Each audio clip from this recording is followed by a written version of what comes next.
and I have the honor and privilege of serving as the president for the Urban League of Greater Richmond Young Professionals. I just want to extend our hand and just say thank you all so much for being out with us on an evening that is going to be very impactful and very informative. Just wanted to go over a couple of quick housekeeping items. I don't want to be before you too long because this is a night for the constituents and your questions and with our candidates and their visions for the city of Richmond. So quick housekeeping items. When you step out these doors, to your left, you will have the men's bathroom available for you. On the right, you will have the women's bathroom available for you. And just moving a little bit forward, I wanted to acknowledge a couple of people. So if you were on the planning committee for this event, would you please stand up?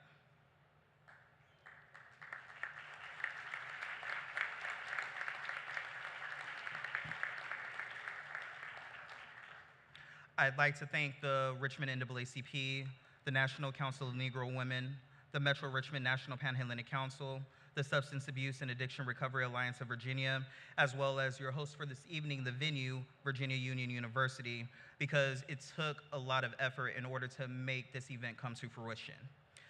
Now, one last piece that I'll leave you with before introducing our guest moderator.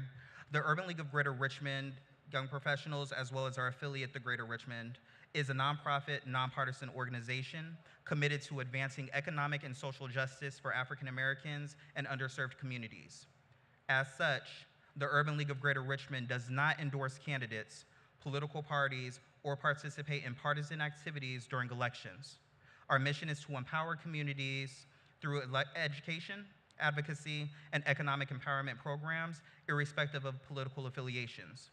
We remain steadfast in our commitment to serving as a voice for equality, justice, and opportunity for all, and we encourage individuals to engage in the electoral process responsibly and in accordance with their own beliefs and values. So with that being said, without further ado, I would like to bring forward our guest moderator, a very close friend of mine and advocate for this city as well as many places. Please help me in welcoming Mr. Victor McKenzie.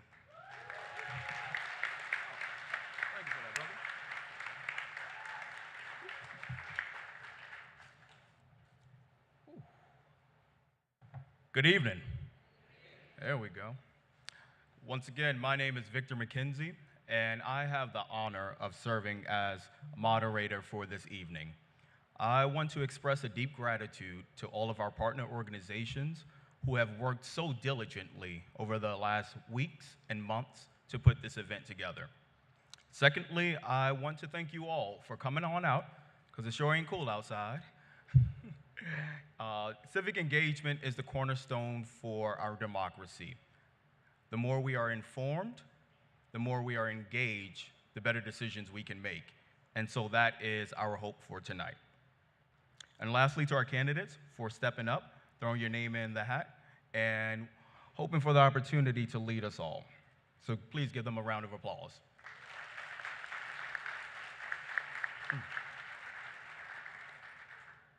My ask for you tonight is to listen intently to the answers and solutions that the candidates provide, their willingness to collaborate, and for that spark of inspiration that can help lead us all. And now for tonight's format.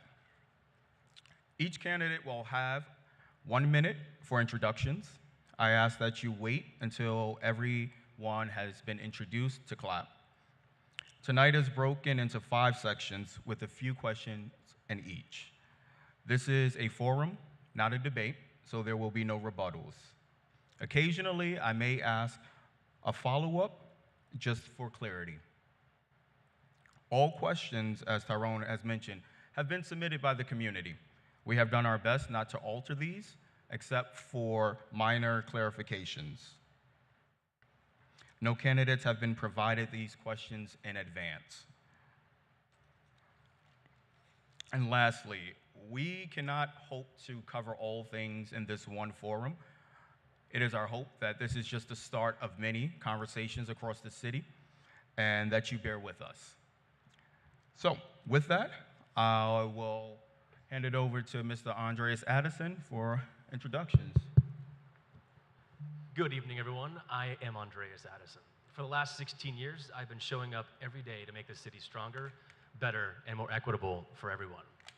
During my 8 years as an employee, my work in combating the effects of poverty and building community wealth helped me turn an entry-level position into a nationally recognized leader in government innovation.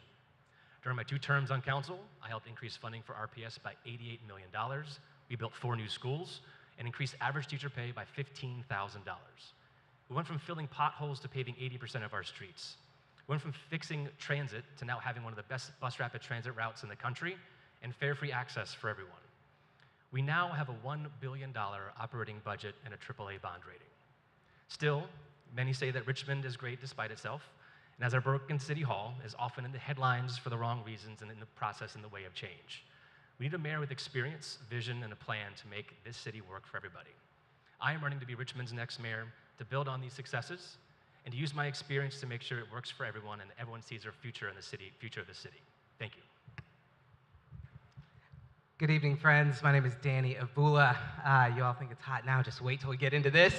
No, Victor has been very clear. This is a forum, not a debate. I moved to Richmond to go to medical school in 2000, and I never left because I fell in love with this city. We decided to stay here for residency, my wife and I, in 2004, in real pursuit of Martin Luther King's beloved community, moved into the East End of Richmond to live in communities where people of different races and classes would live together and build relationship together. And so we've done that for 20 years. My wife has taught at Chimborazo Elementary. We've have 5 kids in our family, all of who have gone to Richmond Public Schools. I served as the public health director here for many years. And during that time, as a pediatrician and public health director, working to improve the health of individuals and families and improve health and well-being for the city at large, I recognized that health is just one aspect of that well-being. That public health and well-being really is about economic investment, about safe communities, about beautiful park space, about the ability to get around a community even if you don't have access to a car. And so that's why I'm running for mayor, because I have the heart and desire to ensure that every resident of this community thrives and that we invest across all of those different domains to make Richmond the kind of place that we can all be proud of. Good evening, everyone. I'm Michelle Mosby, and I'm running for mayor because I absolutely love our city. I love the people of Richmond. I'm excited about how far Richmond has grown from the arts, the culture, the history, the food, and the beverage scene. But I'm equally as excited about how far she can grow with us together. You did hear me say she. My priorities have been consistent. As a resident of Richmond, a Richmond business owner, a realtor who has sold homes throughout the Richmond metropolitan area, a former council representative and president of council, serving to help our justice-involved community reacclimate back into the community, creating a Richmond that works for all of us, because that's what I do. So today, I ask that you listen to hear, and you hear to listen, and then you choose a leader who is experienced and proven effective that will work for you and work with you. I'm Michelle Mosby, and I'm running for mayor, and I'm asking you not to wait till November 5th, but September 20th. I'm asking you to cast your vote. Thank you.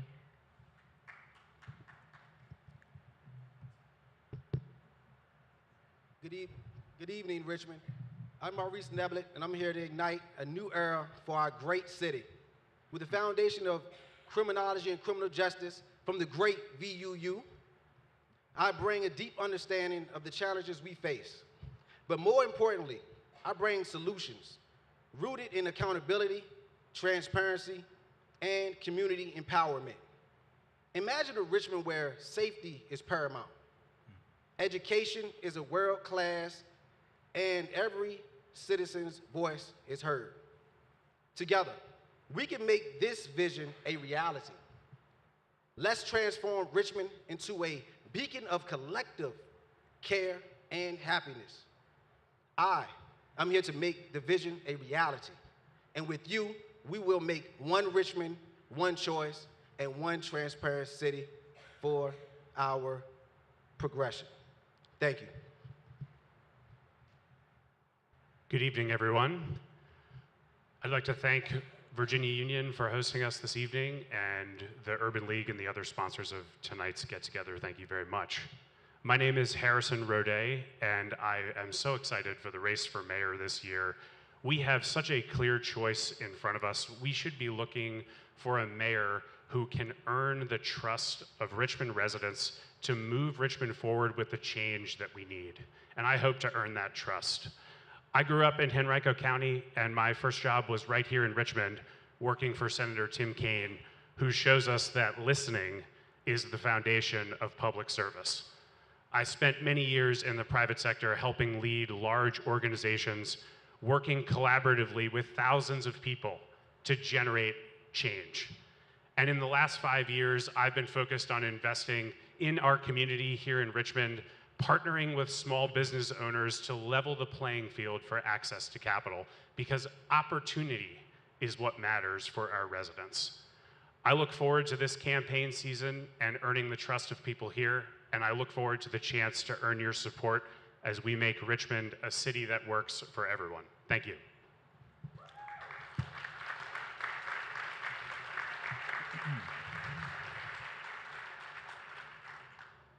Once again, thank you all. As we move on to questions, I want to remind there will be 1 minute and 30 seconds to answer each question. If you look down in the middle, Tyrone's waving his hand, he will give you some timer prompts. Don't want to shut you off, but no, I'm joking. So we will be starting with education. The first question we have is, and this will start off with you, Harrison. We'll alternate with each question who starts off. How can the mayor work more effectively and efficiently with Richmond Public School Board to invest in early childhood education? That's a great question. Fantastic question. Arguably the question of the next 10 years for Richmond. As you all know, we have an elected school board. The mayor's job is to be a champion for the public school system. Let's start with a values statement. Every child born in Richmond should have access to a high-quality public education, and that starts with pre-K. And while we are fortunate to have Head Start programs and the Virginia Preschool Initiative here in Richmond, we are not serving all of the students that we could be. We need to improve that. If we don't get students in our system prior to kindergarten, we start to lose ground where we need to be gaining ground and building the foundation. I've had the good fortune of spending time with students, teachers, and principals and school board members across Richmond, and the feedback that they get is exactly to Vic's question. The collaboration and the vision, the working together across not just the mayor's office and the school board, but also city council, is not where it needs to be. So let's start with some simple goals. We should want our students to succeed. We should want our teachers to feel empowered, not overtaxed and overworked. And we should want all of our schools to have the autonomy they need to deliver the best they can for our students. Thank you. Mr. Neblett.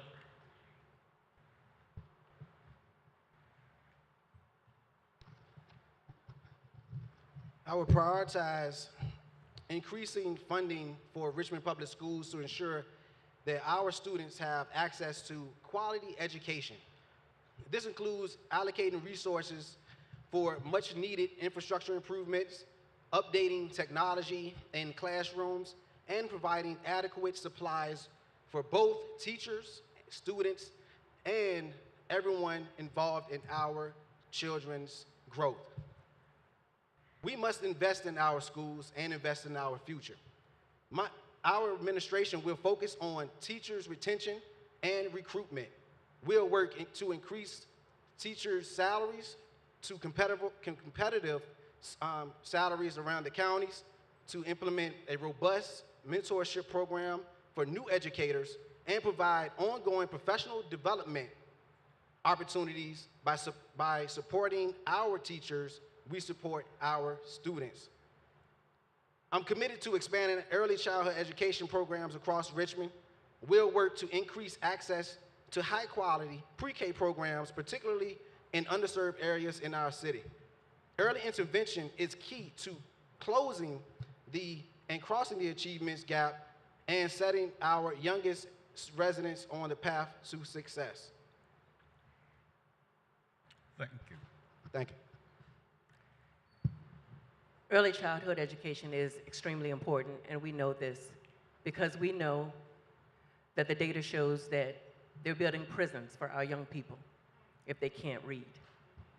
And so I will continue to do what I have done, continue to work with our school board electeds.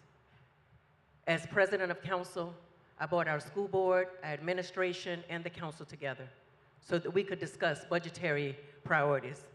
We could discuss community priorities so that we could build schools. We could put money in the budget so that as the mayor to put the money there in the budget and council to agree to keep the money in the budget because that's the process.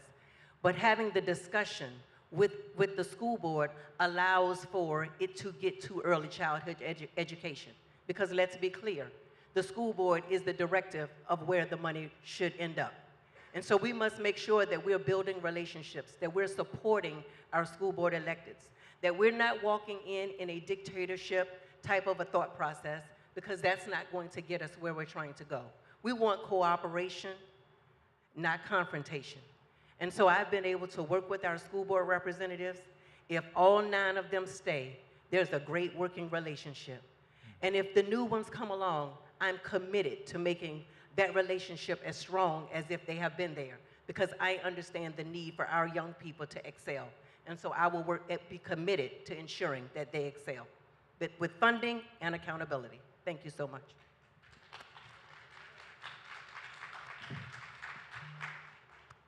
You know, this one is deeply personal for me. As I shared, my wife is an elementary school teacher at Chimborazo Elementary. Our kids have all gone to Chimborazo Elementary. I see my wife year in after year, you know, trying to manage more complex student groups because of the way that our society is starting to really unravel, and that's particularly true post-COVID.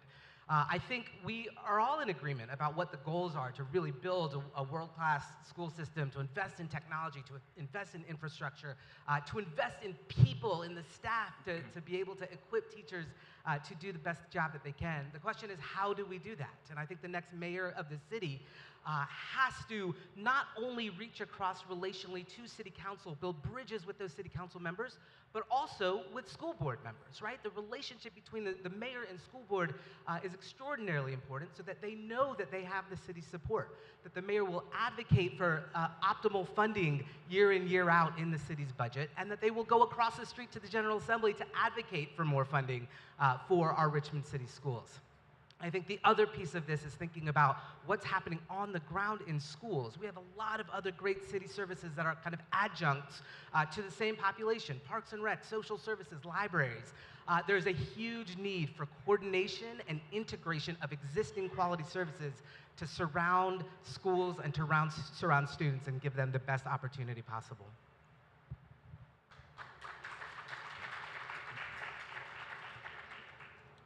So as a child, I grew up with a single mother, and she worked as a waitress and worked some part-time jobs when she could. And she would make sure that I was dropped off when she had to work at night as a waitress at the church nearby. And that church had a nursery, and I was with other kids my age where I learned how to read, letters, colors, things that made me understand more about what it means to go to school. We all were, and that opportunity of that partnership is what prepared me to be a kindergartner that next year. For me, that's what we need to do as a city. Find the partnerships we need across our community. Because right now, we don't have enough spaces to put after-school programs or even our pre-K education learning in every neighborhood. We need to make sure every child in every neighborhood has access, either walkable or within a few bus stops from their house, to get the education I had growing up as a kid.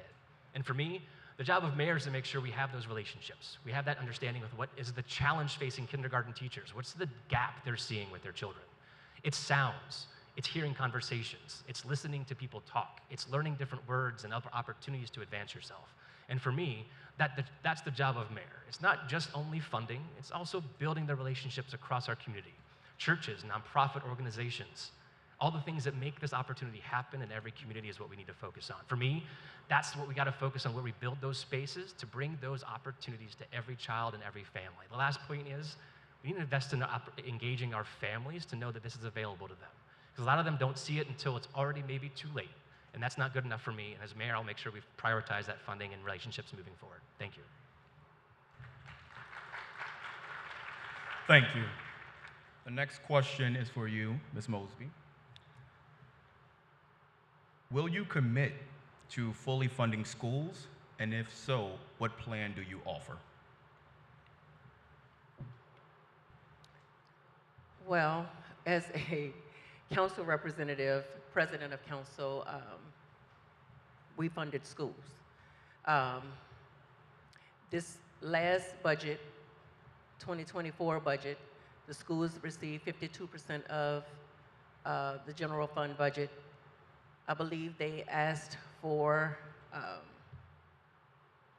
249, received 239. I'm all into funding our schools. I'm all into working with our school board electeds. I'm all into ensuring that our children are educated and elevated. The goal is to not just fully fund, but continue the relationships so that we are expanding early childhood education, so that we are looking deeply at career tech education and how the funding can help support career tech education, that we're looking together to see how we can make sure that dual enrollment is an actual for our young people who are on a college track. So it's not just the commitment to fully fund, but it's the commitment to keep the conversation going so that education and elevation is indeed the goal for our young people. Thank you. Mr. Vu? Yep.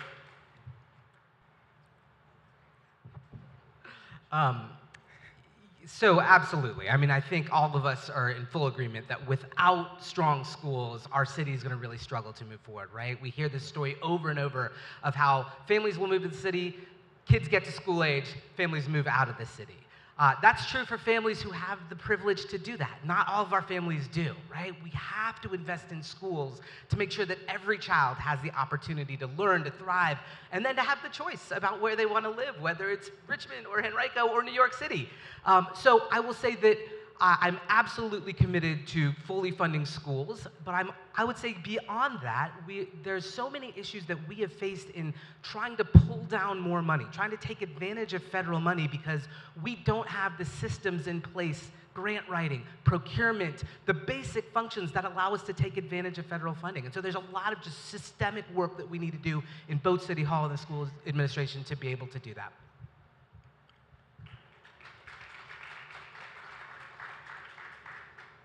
So Ms. Mosby and I represent the last 12 years of budgets trying to fund schools. And I think to us, we've done the best we can with the resources we have, but now it's time to look to the future. Currently, if you own a home and you send a student to RPS, your taxes is probably $4,000 to $5,000 on average. Cost to go to school is $22,000. That gap is made up by the rest of our budget. And for us, the only way we're going to sustain that is looking to the future we build together. Because to me, we need to fund our schools. We need to support neighborhood inclusion in what we do together. But for me, the fact that we need to look towards how we fund schools comes to an understanding of what they truly need. And for me, what I think we need to focus on with this funding of schools is those wraparound services, after-school programs, arts, culture, music, athletics, making sure every child has the same access to the same amenities I had growing up in rural Northwest Virginia. And for me, that's going to take investment. But it's also going to make sure we take that burden away from us, the tax-paying homeowners and residents of the city, and really move that forward to where we want to see growth come from. As a city, we need to understand how we create a dollar, a revenue strategy that focuses on growth. Because while we've invested a lot in our schools, more is needed. But I'm not sure it's necessarily just in schools, in the classroom. We also need to support that time at home, after school, on the weekends, during the summer, and provide safe, reliable, healthy, and positive interactions for every child to grow and develop. And as mayor, I'll make that one of my #1 priorities in my first budget. Thank you. I think you guys are getting the hang of this. Our next Vic, question. do you want? Oh, I'm sorry. Go. Thank you. First of all, easy yes. We, of course, have to fully fund the Richmond public school system. Let's talk about a huge opportunity that was missed this year to do just that. A bill went through the General Assembly allowing cities like ours to increase revenue for schools. Governor Youngkin vetoed that bill. So we need a mayor who's going to tell the administration, yes, we need resources from for our schools from our local tax base. we also need your support in the General Assembly and in the Executive Mansion, because without that support, we're not going to have the funds that we need on a year-to-year basis, not just to fund the operations of the schools, but I visited a school in Southside that is essentially a brand new school, and it's only 4 years old. Its roof already needs to be replaced and repaired. I mean, we have very substantial capital outlays that are needed, and we need more funding to do all those things. And yes, that's going to come from local tax revenue, but we need partnership from the state in order to continue to make sure we have the resources we need so that every child, all 20 to 22,000 students in our school system, can go through with a quality public education. Thank you.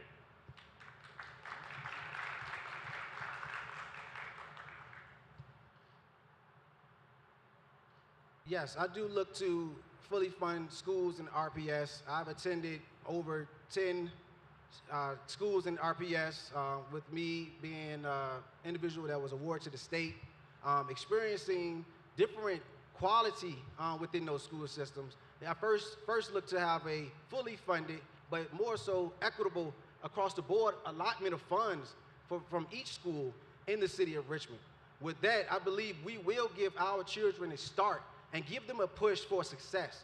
Without that, we will have no way to ensure they will be successful with a disproportionate amount of funds when it comes to our RPS students. So I do look to have that, and I do look to collaborate across the seats within our government, and also I do look to create innovative ways that we as a community can draw funds for our RPS schools. Instead of waiting for a handout, we're going to make it happen for ourselves, with each other, as one Richmond, under our RPS umbrella, and we can make sure that our students will be successful going forward.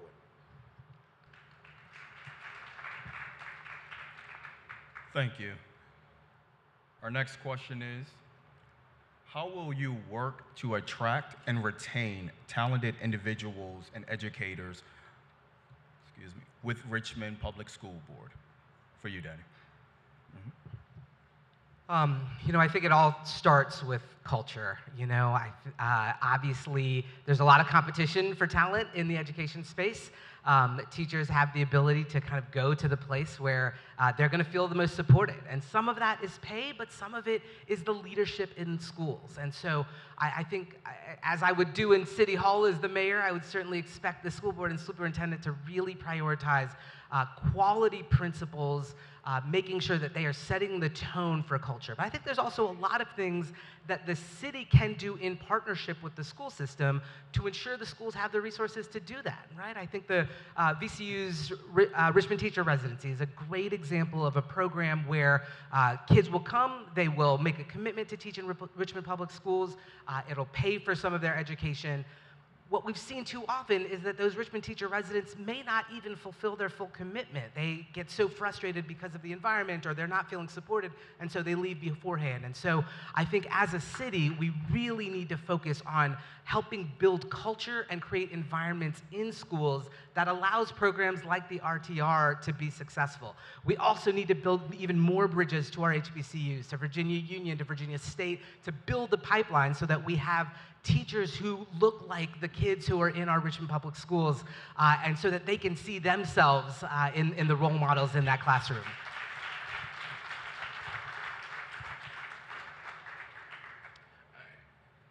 I think for me, when I look at RPS and I see its maturation, we've invested in as much as we can for our budgets today, and I think we need to continue to invest in the people that are the heroes of our schools, and that's the teachers.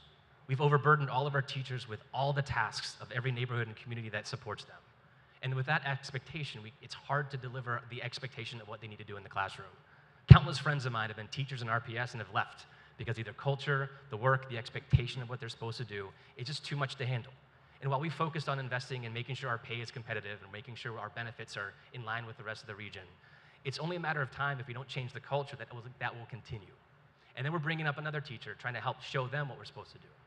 It's from the top down. And for me, one of the things I feel is needed is the partnerships and the community involvement with each school.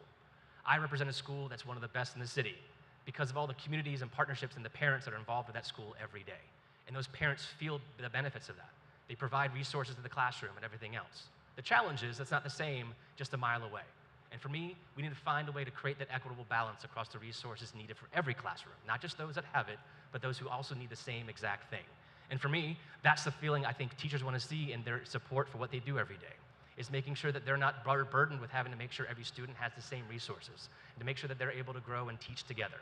For me, as mayor, one of the things I want to make sure we do is collaborate. Our universities to bring maybe teaching aids and other resources to the classroom to support those teachers to meet the demands of the modern classroom. Thank you.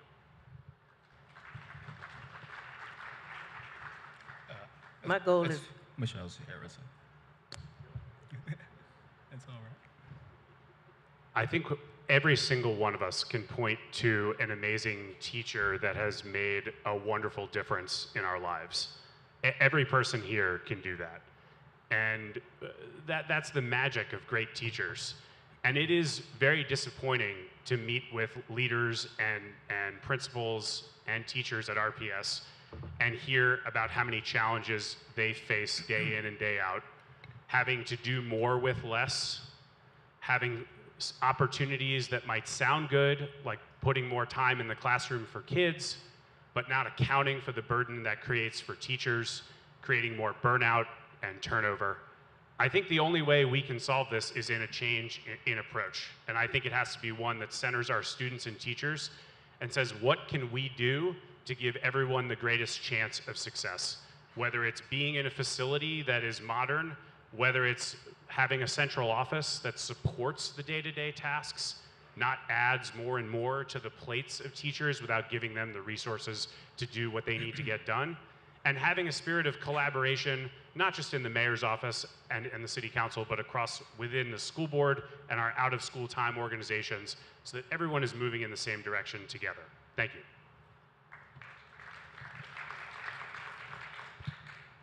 I believe as mayor, it's the responsibility that we lead by example, but also allow individuals to have a voice.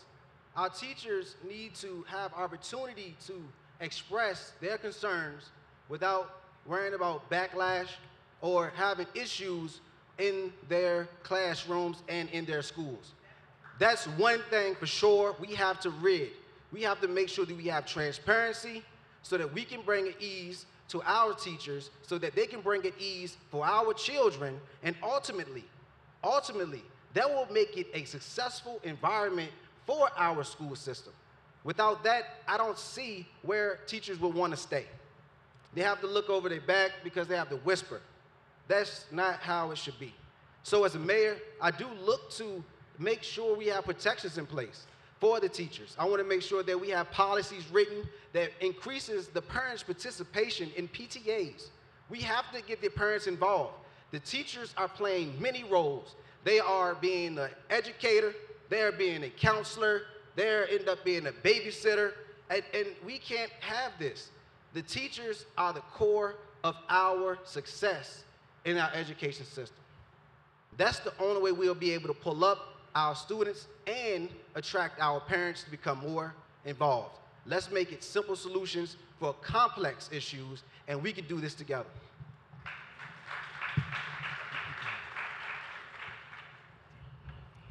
My goal is to do what I've always done, and that's bring people together. Again, the school system is a funny bird. And for any mayor to go in and not have that understanding, again, we're confrontational and we're not getting anything done. And my goal is to get things done. So I will support our school board representatives. I will also support them in supporting our teachers. I will be a listening ear.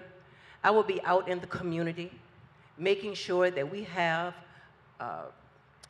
churches, mentors, the Divine Nine. I'm calling everybody because we need everybody to help with our young people. And so with that being said, the goal is to ensure that our teachers' lives are not as complicated, not as hard in a school setting. So how do we do that? By not bringing the confrontation between council and school board and the mayor, but working with one another so that we can have one goal, and that is to educate, elevate, and help our teachers do that and not be the social worker, not be all of the things that they're having to be. If we go in and we are confrontational, then it is only going to make it harder for your teachers. We have to learn to support and do it a different way. Thank you. Our next question. How will you work with RPS to encourage and inspire the youth in our city to not only achieve in the classroom, but in our communities? What plans or initiatives do you have in mind? One of the best things I think we can do as a city is to truly support after-school activities in every elementary, middle, and high school. Music, plays, being creative, taking things apart, putting things back together, learning, maybe even failing and learning how to do it better the next time. It's those experiences outside of the classroom that truly create a whole well-rounded student. And if we do that citywide, we can provide opportunities for them to see beyond maybe what they see at home or the neighborhood they call home. And for me, those opportunities come from how we can elevate that opportunity to see a future beyond high school. For me, one of the biggest things I think we can do is elevate the current Pathway Scholarship and convert it into a Promise Scholarship. And what that does, it says every high school 9th grader or 10th grader fills out a FAFSA form, shows their commitment to do something post-high school graduation. I want every high school graduate to feel that they have a plan to enter the workforce. And whether that be opening a business, finishing their associates at JSARJ, going to get a trade skill labor opportunity to get certified to do the construction projects or other things we have going around our city. Or maybe go to a 4-year college degree, but knowing exactly what they're going for. But here's the best part. They're gonna have the financial support, the encouragement of our teachers, our guidance counselors, and community. And that they're gonna make sure that they feel like they're not only getting a scholarship for free access, but I'm gonna make sure they feel that there's not a financial burden on them meeting ends and making ends meet as a student because they can afford to work and go to school at the same time. They'll pick one over the other. And for me, every child needs the same opportunity for that, and I commit to creating a Promise Scholarship for every student.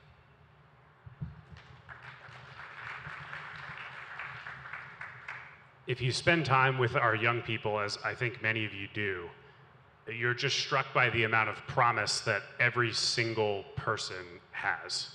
And I think in the nature of this question is an opportunity for all of us to expand how we think about this. You know, we can't just confine opportunities for children to learn to a window that is 6 or 7 hours a day in one building. We have to focus, and we also have to focus not just on what students are able to do on their own time, but how we engage families.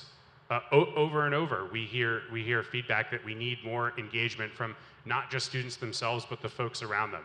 And the exciting thing about that is we are surrounded by a wonderful community that wants the best for our students. So I truly believe if we put our minds to it, we can create opportunities, yes, for after school time, yes, for after high school opportunities for apprenticeships. We can do those things. But I think more broadly, we can build a culture that says our students truly can be anything that they want to be and make that something that's not just something that's about our school system, but make it something that's about our whole community. Thank you.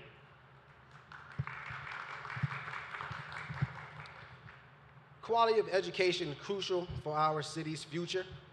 I'll push for increased funding to ensure our teachers are well paid and have the resources they need.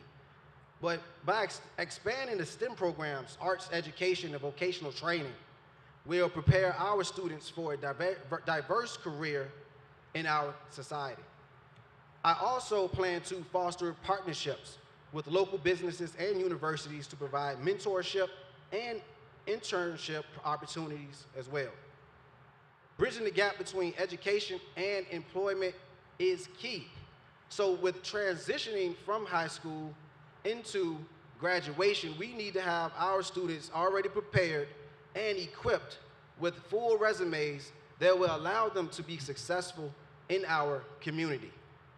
And with me being a RPS and Richmond native, I know that it can work and it can happen with resources and support from everyone involved in the school system. Our teachers play a crucial role in helping every single student on a daily basis. But it's going to take outside support. It's going to take support from your homes. It's going to take support from businesses. And also, we can bridge the gap with efforts that will allow us to plan success for our children's life in society. But first and foremost, we have to reduce the violence and give them opportunity for life. That's success. Yes, ma'am. No problem. How will you work with RPS to encourage and inspire the youth in our city to achieve, not only in the classroom, but in our communities? And what plans or initiatives do you have in mind? First and foremost, you have to be in the community to even know what the young people want, what they want to do. That's first and foremost. So if you're not in the community, you're kind of coming up with things on your own. So being in the community is key. Bringing organizations together so that we can have a collective impact. Richmond has a lot of great organizations doing great things, but we're getting minimal impact because what we're seeing is the organizations work in silos. And so we've got to bring our organizations together. Organizations that help our young people when they want to do sports. Organizations that help our young people when they're trying to be job ready. There are organizations out here, churches out here. The goal for me is bringing us together so that our children can really have the impact that we want to see them have. It's not just about RPS and bringing us together, but it's also public safety. Once we come together on this thing, and we bring everyone together and we begin to do things, as my girlfriend Cynthia Newbill says, string the pearls, then we'll have that type of an outcome because we'll be shifted. Our young people will have something productive to do, crime will go down, school grades will be better, and things will be in a different space. And so I'm about bringing us together so that we can have the outcomes that we need with our young people. They need it and they deserve it, and they need all of us to be a part of that movement.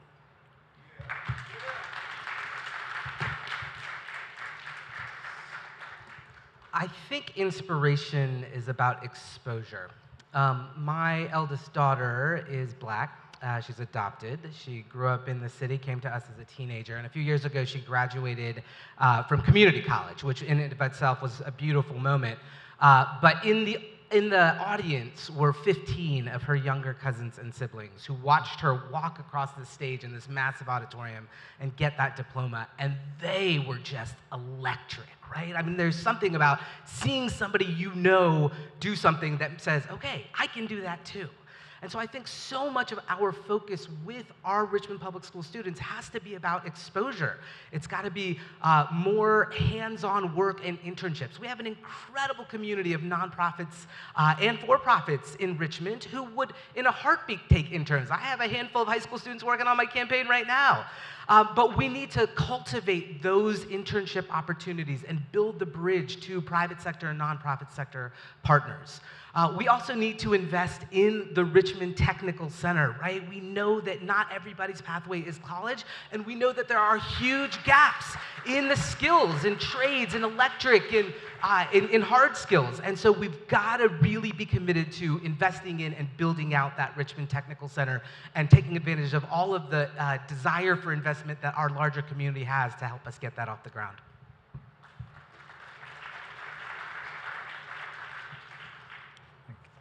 Thank you. We are going to move to economic development. First question is for you, Harrison. Harrison. Harrison, yeah. It's all good. How do you effectively plan to attract new business to the city to generate much needed tax revenue to support the initiatives that you all have been mentioning tonight?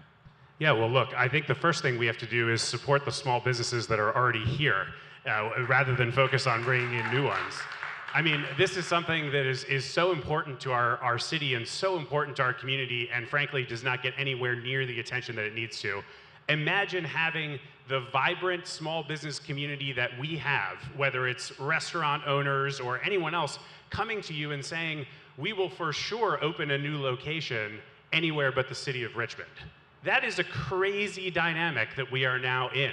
We have to get ourselves out of that. We have to support our small business owners. This is something that I've been doing day after day, and I couldn't be more proud. It's not about me.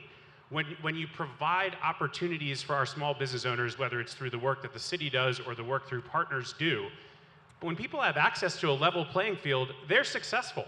And far too often, we overlook the people who are here every single day doing the work. We do not support them enough. In my administration, our #1 focus in the area of economic development will be supporting the businesses that are already here. We don't need to try and become another city. What's great about Richmond, the things we all love, we already have them. Let's build on the fact that we have an incredible arts and culture scene, an amazing small business community, wonderful entrepreneurs here. Let's build on that and support those people.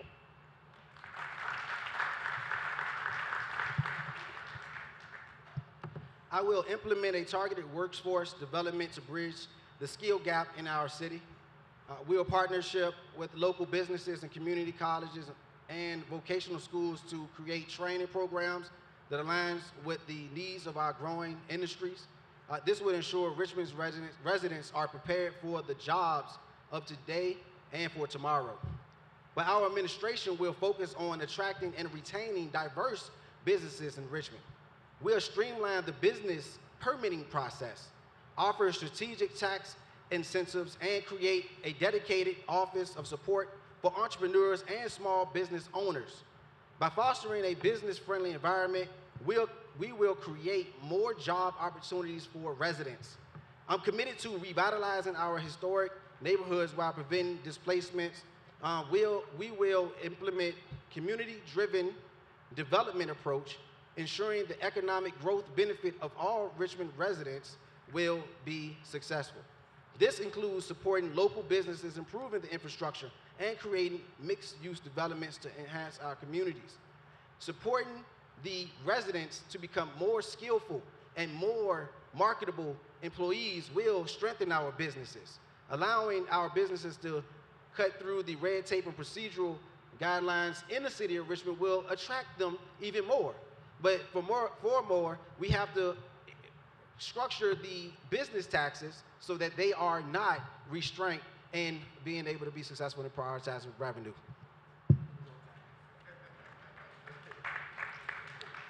That's your one warning. Joking. Michelle? As a small business owner in the city of Richmond, like Mr. Roday said, we have to work hard to retain the businesses that we have and not take them for granted. This requires the city being intentional in reaching out to our existing businesses and ensuring that they are getting the customer service touches and support that they need.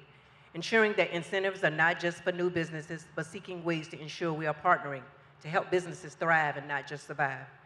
Valuing the contribution of all of our existing businesses is critical to us as having a strong economy. While doing the retention, the recruitment is also still necessary. We have to grow economically. This requires us to have an aggressive strategy that will seek out business opportunities in other parts of Virginia, the state, and even globally. We have to position ourselves to be competitive in our mission to attract new businesses to Richmond. We have to examine our business incentive programs. We have to make sure that our procurement department is working for all people and be intentional about preparing a workforce. And that is the way we can change the narrative as it relates to economic development. I was talking to a restaurateur last week, and they own a few restaurants in Richmond and Henrico, and had identified a spot for a new one. And she said in confidence, even though I'm telling you all this, she said, I was praying it was on the Henrico side of the line, but it turned out to be a few hundred feet over in the Richmond city. And they're still gonna do it, but it broke my heart to hear that, right? And I think it is emblematic of this issue that our basic functions of the city operation have, where we have not been good partners to small businesses. We have made it very complicated for small businesses to do simple things like pay their taxes or get accurate meals tax receipts, or there's so many things that have made it hard for small businesses to function, and they just want a city government that they can trust. And so I think that's where it starts. It starts with really being focused on the basics of City Hall operations and making sure that it works for our small businesses. Second, I think, Harrison mentioned this, that we do have, part of what makes the city beautiful is the array of businesses that are here, the restaurants, the small shops, and we've got to figure out how to support those businesses. And I'll go a step further and say that, as somebody who has spent my career thinking about equity and equality, equality is where you give the same thing to everybody. Equity is where you actually invest more in communities that have historically suffered more. And so I do think we really need to focus on supporting minority-owned businesses to keep the richness of the city alive. Thank you. So, as a small business owner, I opened a gym in Scotts Addition 3.5 years ago, and it took me 1.5 years to put in a bathroom and an ADA ramp access. And for me, when I hear this complaint about when I had my story published in Richmond BizSense, the amount of people who said, finally someone who's elected had the same problem I did. Because really what happens is you realize how challenging it is. I never felt that the city wanted me to open my doors. Everything was, I reject your plan, I reject your permit, I don't support your project. I'm putting my blood, sweat, and tears like everyone else has in the city to try to find a way to open a business. And for me, we cannot have that climate of operation. We've got to be a partner. I've got to want you to succeed. I want to make sure I find a way for you to open your doors as soon as possible. For me, what's in the way of that? Permitting. Well, we're working on that, but we got more work to do. Inspections. Making sure that when you get your permit, then the inspections of installation are done quickly and timely. The biggest thing we have in the barrier, though, is our taxes are triple the county. Tonight in council, which I had to miss for this amazing forum, there's a paper that being introduced today lowering or increasing the threshold for small businesses from $250,000 to $500,000. It's not enough. The rate needs to be dropped. The threshold needs to be $1 million because in Henrico and Chesterfield, that's what it is. Businesses, as Dr. Avula mentioned previously, they're making decisions on where they open a business. And it's not us. And we need to change that. The biggest thing I want to see now is when we look at the Diamond District, I don't want to see a bunch of corporate chains. I want to see a Mama J's, Urban Hang Suite. I want to see a Kroger Spot. And we need to support our entrepreneurs and make sure they have the resources and access to make that dream happen for all of us. Thank you. Our next question is, what ideas do you have or plans to generate more revenue without raising taxes on everyday residences? Mr. Niblett? So first and foremost, we have to come with an innovative approach when it comes to generating revenue, and we have to also provide the services to our surrounding counties so that we're able to pull in revenue. I believe that keep holding on to our utilities and not privatizing that so that we are able to keep the gas line and keep those revenues coming into the city. I do believe that we can foster programs that will pull in the volunteer groups that will contribute to our efforts for increasing revenue with initiatives like our community cleanups, our mowing and lawn mowing efforts with generating funds instead of waiting until individuals who aren't able to cut their grass and their revenue they don't have as much revenue as their counterparts due to their circumstances. I believe that we are able to provide them a service to cutting their grass on a daily, and I believe out of 100 and some odd thousand individuals in our community, if we can captivate 45,000 individuals, we will be able to increase the revenue from over $3 million at between $150 a month with just providing services with grass cutting. That's just a small example. Thank you. Ms. Mosby? I think a lot of it has been said even in just getting the basics right. If we can get the basics in our city right, then that means it brings in more restaurants. It brings in more businesses, which then brings in more revenue for the city. It allows for a trust factor to happen. Once we get the basics right, you'll trust us to do developments like the Diamond District and other development projects. The problem has been that the basics are not right. And so because the basics aren't right, you can't trust that you're going to get your permit. So you don't want us to do anything else to get anybody else a permit. So we've got to get the basics right in City Hall. Like Mr. Addison said, we are the highest taxed of all the metropolitan area. And so we've got to look at tax relief for our city residents. Are we talking real estate tax? Maybe that's not the tax. I've got to look at it to see, but there are other taxes like he talked about, the B-pole tax. How can we look at things to make sure that we are providing a tax relief for the people of Richmond and providing excellence in services? Again, the way that we're going to be able to bring in other revenue is fixing the basics. The people of Richmond need to see that they're getting a return on their investment with their everyday tax dollar. Then they can see us do bigger investments, other investments, a city stage downtown, and all of the other things that we'd like to see in a vibrant Richmond. I'm willing to go into it as mayor, and let's be committed to getting the basics right for the people of Richmond. Excellence in services is what you deserve, and I'm committed to bring that forward for us. Thank you, Ms. Mosby. I think we increase revenues by increasing the density of people that live in the city. You know, one of our primary sources of revenue is property tax, and so the more people that live in the city, the more tax revenue there is. It is bringing more business into the city. It is improving the efficiency of the actual operation. And then there is another source of effectively advocating for state and federal dollars.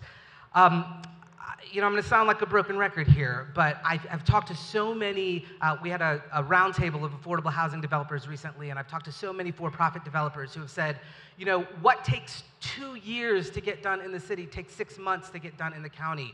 A simple process that takes 2 days in the county may take 3 or 6 months here. And, you know, we've just got to lean into those basic operations. You've heard permitting talked about a lot tonight.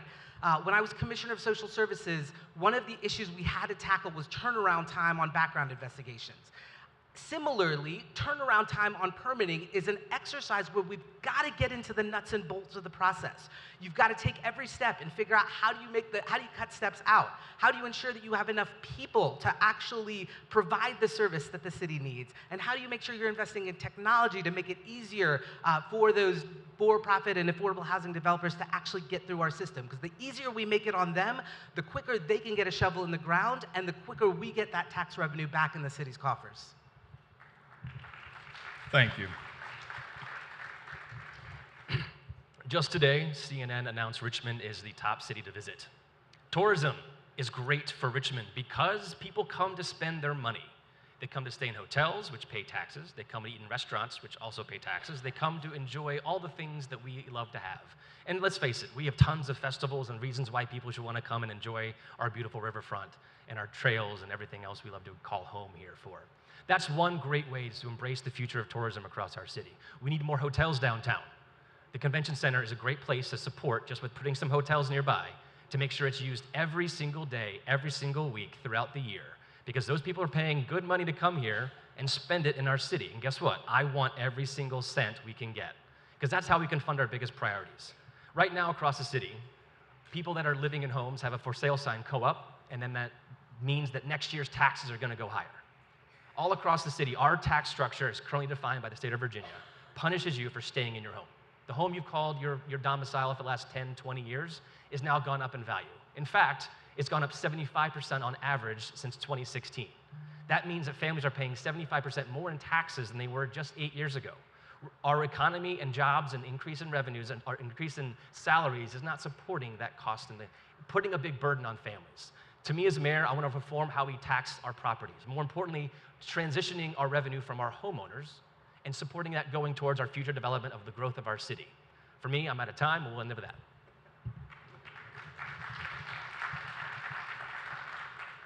We've had a lot of good conversation about the revenue side of the ledger. How crazy are some of the stories that people have read about in the newspaper? Folks getting a $25,000 water bill. I mean, there are developers who have said anecdotally they don't even receive a bill from our Richmond gas utility. So you've got ordinary folks getting these crazy bills. that they're being told they owe, and some of our biggest businesses are not even being charged for the services that they're using. That's wrong, and that needs to be fixed. We also need to talk about the other side of the ledger. You know, Richmond is roughly the same size as Norfolk, Virginia, in land area, in people, and in demographics. And we spend 30 to 40% more per person here delivering every single city service than Norfolk does. And I don't think it's because anyone here feels like we get 30 to 40% better city services. So I think the next mayor needs to have, yes, a rigorous approach on making sure the city gets all the revenue that it deserves, but we also need to make sure we're spending our money efficiently because those are your taxpayer dollars. Arguably, the mayor's single most important job is writing the budget. If we're not spending those dollars wisely, then we're making a huge mistake. I think we need a change in approach here, and I'd be glad to be the one to deliver that.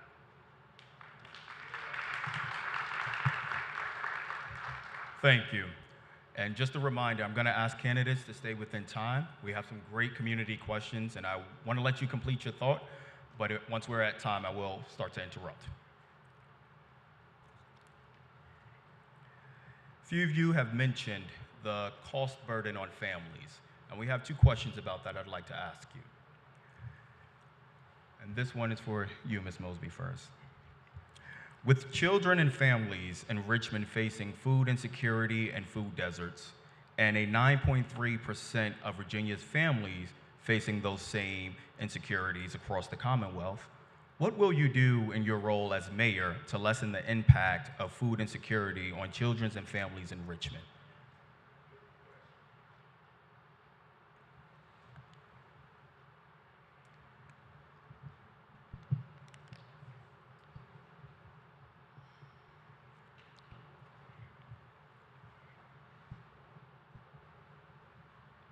Work to collaborate. Again, I've been a part of a church that provides food from the food bank, and that is what we've done every Tuesday. And so working to ensure that until families can get stable, until we can really change the narrative in our families so that there are working parents that can take care of themselves, take care of their families and their children. It's connecting them to the resources in our communities, such as food banks that are in our churches, to ensure that our families are eating until we can, to help them to be at a better place.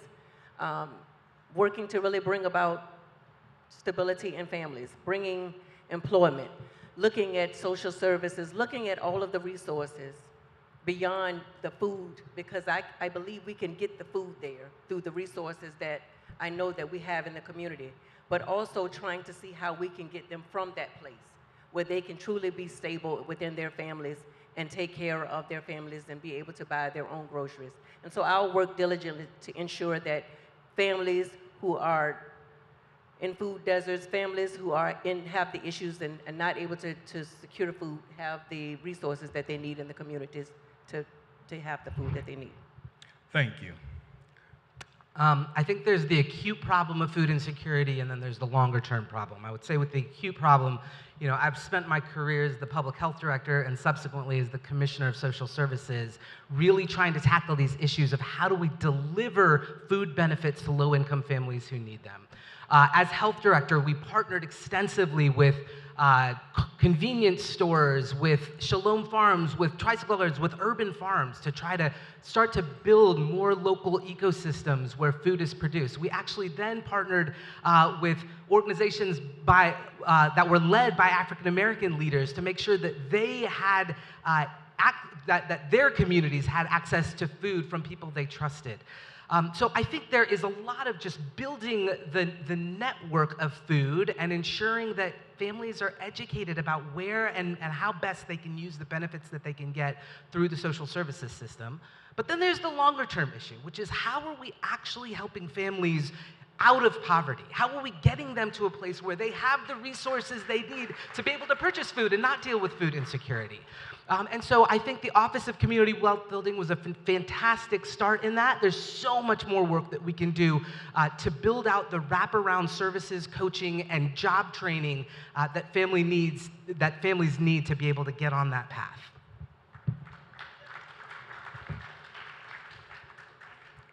So I grew up in Northwest Virginia, surrounded by farms. Every night, my parents would send me out with that salad spinner, and I'd go fill it up with all the things from our garden. I want every child to have that same experience that I had. Every school should have a garden. Every community should have a community garden. We should see urban farming in every aspect of our city. Not only seeing food on the table, but knowing how it got there and where it came from is the most important thing you can teach anyone. And for me, I want to make sure that's a pillar of what we do here in the city. And I think, too, there's too many conversations I've had throughout these last 8 years on council and the 8 years before in City Hall that taught me that, you know what?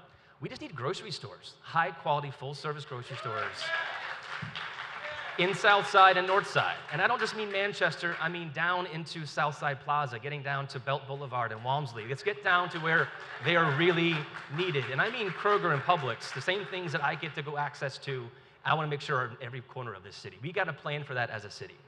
But I'm going to take you a step back, because last 2 semesters I teach at UVA. I teach social enterprise. And we tackled food insecurity the last 2 semesters. And my students went grocery shopping as a family of 3 on SNAP benefits. And they came back and created ideas for how to solve and address food insecurity. It was cooking classes that used the ingredients available through SNAP benefits that empowered recipes to feed a whole family. It was making sure that there was no barrier to access to feed your family. It was supporting you where you were at. The biggest thing they saw, everyone needs access to cutting boards, knives, Tupperware, things to cook and make food together, pots, pans, strainers, etc. And those are not as cheap as you think they are. And for me, every family needs the same access to a garden as they do to cooking supplies as well. Thank you. Everyone in our community deserves access to high quality and nutritious food.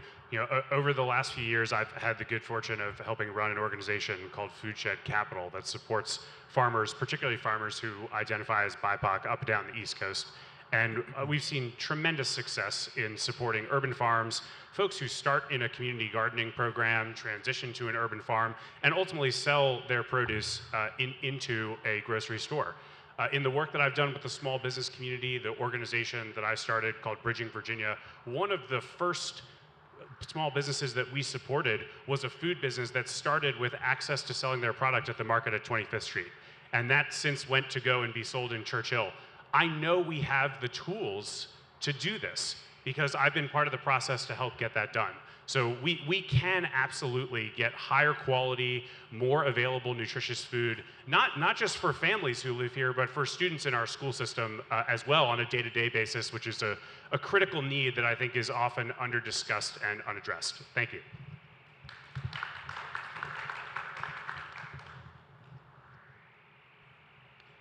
I believe that, you know, as a mayor, I moved to advocate for more funding in the SNAP and EBT program. It's unfortunate, as a community organizer, I've witnessed families have less than $100 with a family of 4. We have elderly that have $20 a month in SNAP benefits. I believe tirelessly that I would advocate to increase that funding, but also enforce the SNAP purchasing requirements to ensure that individuals that are receiving those SNAP benefits are utilizing those funds within their household. I've seen it firsthand living in Gilpin Court, in Blackwell, in Fairfield Court, in Mosby. I mean, it's the same process where you see individuals who receive funding, but some of them just pawn off their funding to other individuals, and they just don't feed it to their home.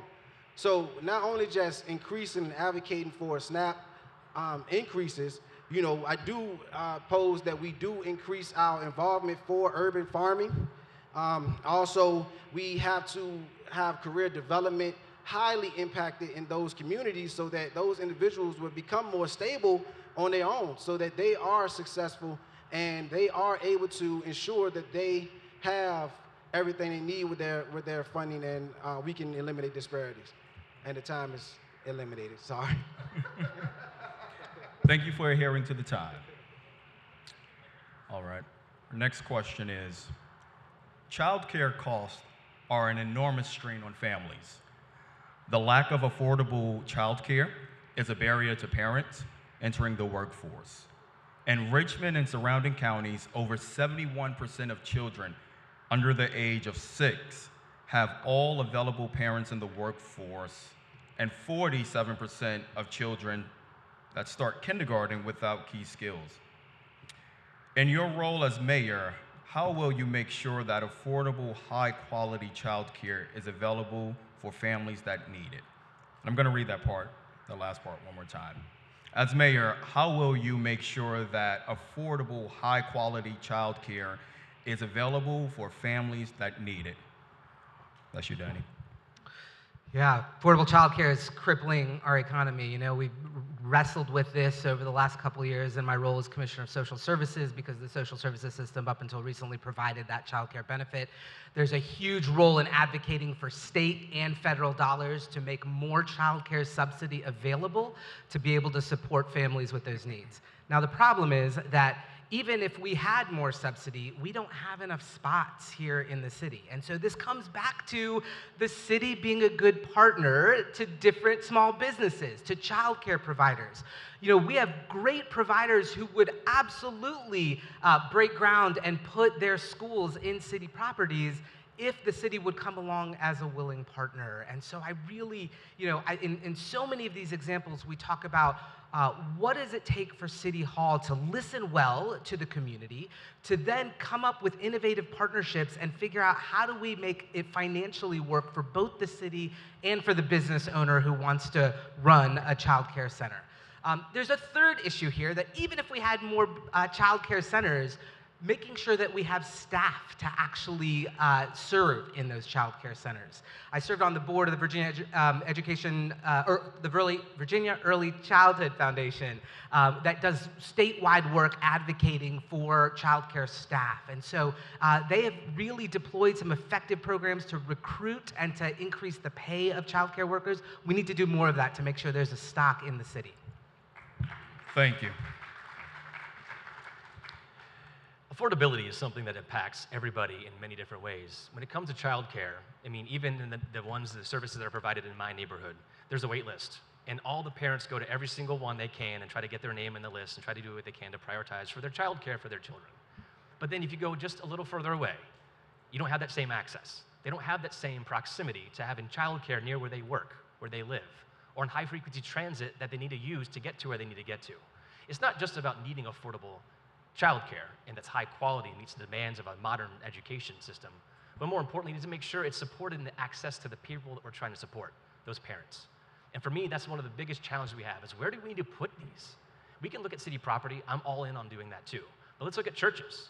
Let's look at other nonprofit organizations. Let's look at places where we know there's an interest and an appetite to do that. Let's look at our biggest employers. Let's focus on finding some of our philanthropic partners and say, hey, we've got a demand and need. You are hiring people that don't have access to high-quality childcare. Together, let's put it in your building. Let's put it in your business. Let's put it in your ground floor area. Let's make sure everybody, not just your employees, but others can benefit from that too. I also think we need to focus on what is being done in that childcare opportunity. Is there opportunity for education? Are we learning them, or just putting them in front of a screen because it pacifies them? I want us to be making sure it's developing children, engaging them in positive ways, and supporting their well-rounded development. For me, that's going to be how we partner with our higher education institutions, VUU, U of R, VCU, J. Sargent Reynolds, to provide the teaching and the quality education for those who staff these operations. Thank you. Thank you. Harrison? I think until we start to value more the people who provide childcare, we are not going to have enough childcare. We don't spend enough time supporting the individuals and families who are really the linchpins of our community, who provide childcare often with no compensation at all. I think until we work together to come up with a plan that says, here's how we're going to support the whole of the family, and here's how we're going to value people who spend their time caring for families, we're not going to get to where we need to go. So I'd be a strong advocate of exploring tax incentives and other opportunities to try and create training programs right here in the city so that people who want to go into childcare have easy access to those opportunities. It's also critical that we provide facilities for people. That's one of our biggest gaps right now is opportunities for physical space. It's not because we lack land and buildings in Richmond. We have land and buildings here. We just don't do a good enough job of utilizing them. I think we need to work more creatively to locate those centers closest to the folks who need them most. We all should feel fortunate that the population of Richmond is growing. But as this growth continues, this problem is, like housing, which we'll talk about in a few minutes, is one that only will have more and more focus on it as time goes on. Thanks. I believe increasing the opportunity for individuals to receive child care is critical in our community. That's the thriving time for individuals like the parents to be able to work and be able to do the things they need for their household. One of the ways I believe we can help was to develop a Richmond City Child Care Support Supplement Staff Center, where we can help individuals who want to learn and want to go in child care, and they can become professionals in that arena and support the nonprofits that already are doing this. But we need to extend our after-school programs. We need to ensure that these organizations have the space to house and oversee the individuals that they're watching during that time. I do believe that with the affordable side of it, we can have a system developed to supplement the cost for the parents in regards to the child care expenses. But ultimately, we can create a stipend program that will support the help. You know, help the individuals who are already doing the work, provide them access and resources so that they are able to expand and cover a large wide range for the child care area in the city of Richmond. I do believe we do need to have a child care organization within the city hall limits as well, having child care within Thank you. the city hall. You were at time. Thank you. Child care, I believe that goes back to, again, the basics. I've known daycares in the city of Richmond that have been trying to get the permit to be a daycare, and that's been a hindrance. And so we've got to make sure that the city hall is working for the people of Richmond, the businesses of Richmond. And so making sure that our basics are done, partnering with community partners that want to be daycare owners. Again, Dr. Avula said, we're not great partners, and so we've got to change that narrative. If we want to really ensure that our young people are getting the best out of the services that we want to provide for them, then it is imperative that we become better partners. Partners that are going to make sure that the permitting is working, partners that are going to make sure that we are treating our daycares as if they are a business in our city, and that we're concerned about their welfare. We're concerned about their day-to-day operations, and partnering with them in that process so that they can be a good partner and open more daycares, and it become something that is staffed and works for the children, the people, and the city of Richmond. And so it's about really bridging those gaps and becoming better partners for the people of Richmond. Thank you. We are now going to move on to housing. And we are going to start with you, Andres. With rising rent-to and home prices, what plan will you enact to improve the availability of affordable housing within the scope of the city's economic development strategic plan? So the challenge we have with affordability, especially as it relates to rents, is that we are a city that rents. I think over 56% of residents across the city are renters. My wife and I are one of them. And through that, one of the challenges we have is that the market pressures of what makes rent rates what they are is driven by all the forces around us. And so one of the challenges we need to do is build more. Sounds crazy, but we need to build more apartments. And we need to incentivize in the affordability that we want to see. Now, affordability for today is different than it was 5, 10 years ago.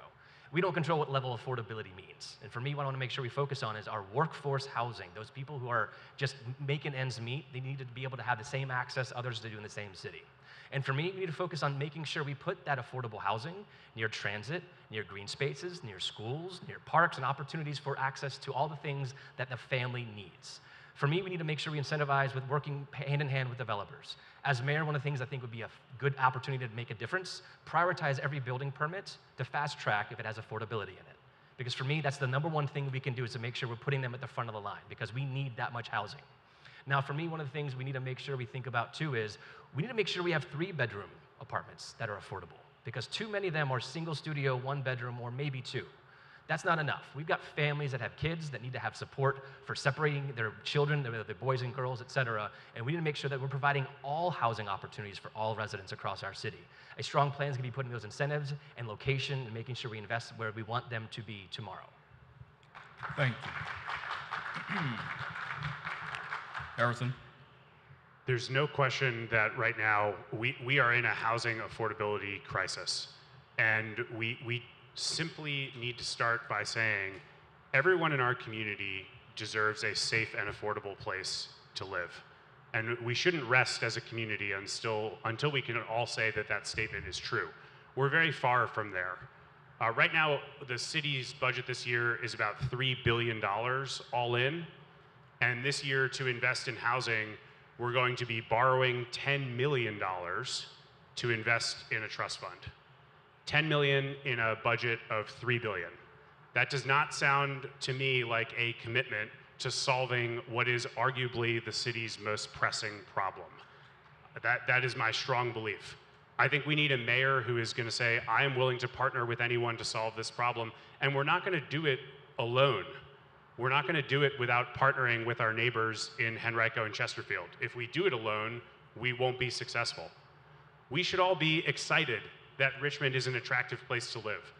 But if we continue to grow and don't support longtime Richmonders and people who are new to Richmond, we're just going to have more individuals who feel like they're left behind.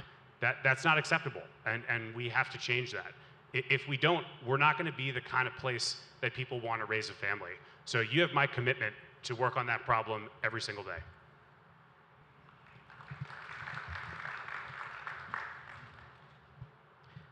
I will implement affordable housing strategy that includes increasing the city's investment in the Affordable Housing Trust Fund.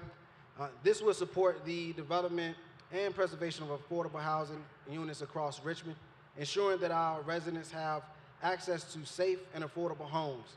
Our administration will work closely with developers to incentivize the inclusion of affordable units in the new housing projects. We'll streamline an approval process for developments that meet or exceeds the affordability targets, while also exploring exclusionary zoning policies to ensure a mixed housing options are available in all neighborhoods. I'm committed to addressing the root causes of the housing insecurity. We'll launch targeted programs to prevent evictions, provide rental assistance to families at risk of homelessness, and offer financial counseling and home ownership education to help more Richmond residents to achieve affordable housing and stability. Long-term solutions are key, and ultimately we do need to rid of the unaffordable housing. More apartments that are not affordable causes assessment values to spike. The comps are going to push individuals who own homes in Richmond, they want to push individuals out of Richmond. $15,000 a year for home ownership. Okay. Ms. Mosby? The people of Richmond can expect a strategy for housing affordability in our city with Michelle as mayor. As council representative, I supported the Affordable Housing Trust Fund, and as mayor, we will make sure that we are maximizing our funding efforts so that we are clear on that investment. I supported the Maggie Walker Land Trust, and I want to ensure that we are maximizing our land use and zoning to yield the best results. Looking at our Richmond Land Bank and ensuring that we are building community that will lead to outcomes in our Big Moves plan in the Richmond 300. We should revisit our incentive package, look at low-income tax credits, especially with our local developers, to ensure that we're getting mixed income developments with some lower AMI and real affordable housing stock that lasts for decades. I would like to see us usher in a new era of homeownership through tiny homes, which will allow for young professionals, even our seniors, and our low-income folk to be a part of the opportunity to be homeowners. It's time to not just be a renter. I am a real estate agent for 18 years. It's time to reintroduce homeownership. And the way that we can do that, I believe, is through introducing a new era of tiny homes in the city of Richmond. Thank you. This issue of housing affordability is really one of the most compelling reasons that I decided to run for mayor. You know, I shared a little bit about our move into the East End in search of this beloved community, and what has happened over the last 7 to 8 years has been the mass displacement of many of my low-income African-American neighbors. Folks whose property taxes have gotten to a place where they can't stay in a house, folks whose rents have gotten so high that they've got to move out to the inner ring suburbs of the counties. And I sit here thinking that, you know, if we had placed caps on property taxes a decade earlier, or if we had invested in the Affordable Housing Land Trust or the Maggie Walker Land Bank a decade earlier, we would have that incredible richness that we were in search of. And we can still do that in communities that haven't turned. We can still do that in pockets of North Side and certainly in South Side. And so I think there are policy strategies that we've got to put in place to ensure that the housing mix allows for a racial and socioeconomic mix of residents. I think the other thing is that we've got to use more tools as a local government. You know, we just watched Henrico come alongside a private developer to build 800 units of affordable housing in the eastern part of Henrico County. And what the county did was not only did they offer incentives, they've offered about $11 million of low-interest loans, but they also granted the site work, the demo, and the infrastructure work, and made it possible for a developer to come in and make that investment. So more ideas like that. Thank you. You got that last one in quick. That's all right. Our next question is, what is your plan to create transitional housing for our unhoused neighbors and improve the continuum of care? Harrison. Right now, we have a new site, as many of you know, on Northside that is coming online to support folks in our community who are unhoused. The good news is that that project will provide beds. Unfortunately, when the project is completed, it still won't be sufficient for the number of individuals who are unhoused now. So we have more challenges ahead of us to solve. The only way I know how to do this is to take action in a partnership-oriented way. You know, we solved a difficult problem a few years ago, not permanently, but in our way of addressing it. Folks said there's no way to address the needs of access to capital. It's too hard. We started a public-private partnership and started to address that problem. And bit by bit, we're addressing it in the community. The challenge of folks who are unhoused is a national one. It's not an easy one. And I think if anyone says they have a magic bullet solution, then they're probably not looking at the full extent of the challenge. I think what the city needs to do is put a firm line in the sand and say, our public dollars are going to go towards supporting those who are either unhoused or the most housing insecure in our community. We don't need public dollars subsidizing the creation of market rate apartments. That's not what we need to do. So I think that would be a helpful and constructive first step, is just come to a community consensus and say, this is where we want to invest resources because we need to solve this problem as a city. Thank you.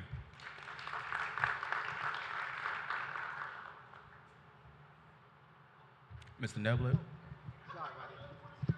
All right, so, you know, with this housing crisis, it has been increasing since the pandemic. We've exceeded the 3,000 individuals who have become displaced. What I do look at, that we do need to increase the bed count from 50 to 150 to 300. We need to make sure we have enough beds so that individuals are not just housed during inclement weather times, but to ensure that they are transitioning and being given financial awareness along the way, and not just, you know, placing a Band-Aid over a wound. I do believe that when we have the displacement of individuals, we have to increase the the outreach so that they're aware that the housing for the beds are available. At times they're empty. They don't know that they are able to go inside of those shelters because they just are being told that they have to leave, and they go to the library, and while they're at the library they just wait until they travel back to the shelters and hope that it's open. We do need to increase outreach and when it comes to the housing crisis for the displaced. And not only that, we need to make sure that we provide them with financial awareness and provide them with stability through our public trust and tips that will be more useful than other projects. Thank you. Ms. Mosby? So the housing crisis is indeed a crisis, and it's hard. With that being said, I've been a part of the shelter on Chamberlain that has moved to the 150 beds. I was a part of the different shelters that we had. We had one behind my office on Wall Street. What I'm finding is that we have to be intentional about wraparound services. We have to be intentional about wraparound services. And in doing so, it leads a path for those unhoused who are working. It puts them on a different trajectory when we have the wraparound services. There are some unhoused that have the mental health challenges that's going to require us to really network with our state and federal partners to see what we can do as it relates to our mental health unhoused. But those that are on a trajectory that get up and work every day, I've watched them get up at 7:30 in the morning and go to jobs. And so to have just a bed, and we did not have the resources in place to ensure that they could move forward, is not productive. And so as mayor, ensuring that we are providing the beds, but also making sure that the wraparound services are there to help people be better. Thank you. Dr. Avula?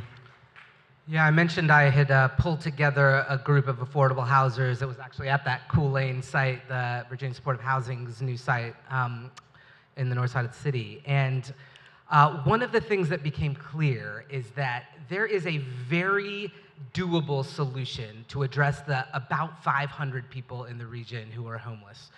It would take an additional 350 units of permanent supportive housing to almost solve the issue of homelessness in our community.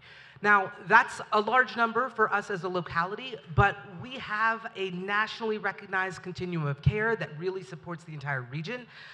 And I think we have really great leadership in this space, in both the affordable housing and continuum of care, and we need a regional solution. And so part of the solution here is for the mayor to reach out to our regional partners and make a regional investment in ensuring that we have the units necessary to solve this problem permanently for Richmond. I think the second thing is that we need the housing authority to be a good partner in this, right? The Public Housing Authority has to be part of these conversations. It's part of that continuum of housing from supportive housing to public housing to permanent housing elsewhere. And so we really need to bring them as more of a partner than they have been. And then we do need to address the root cause mental health and substance use issues that drive so many people into homelessness. Thank you.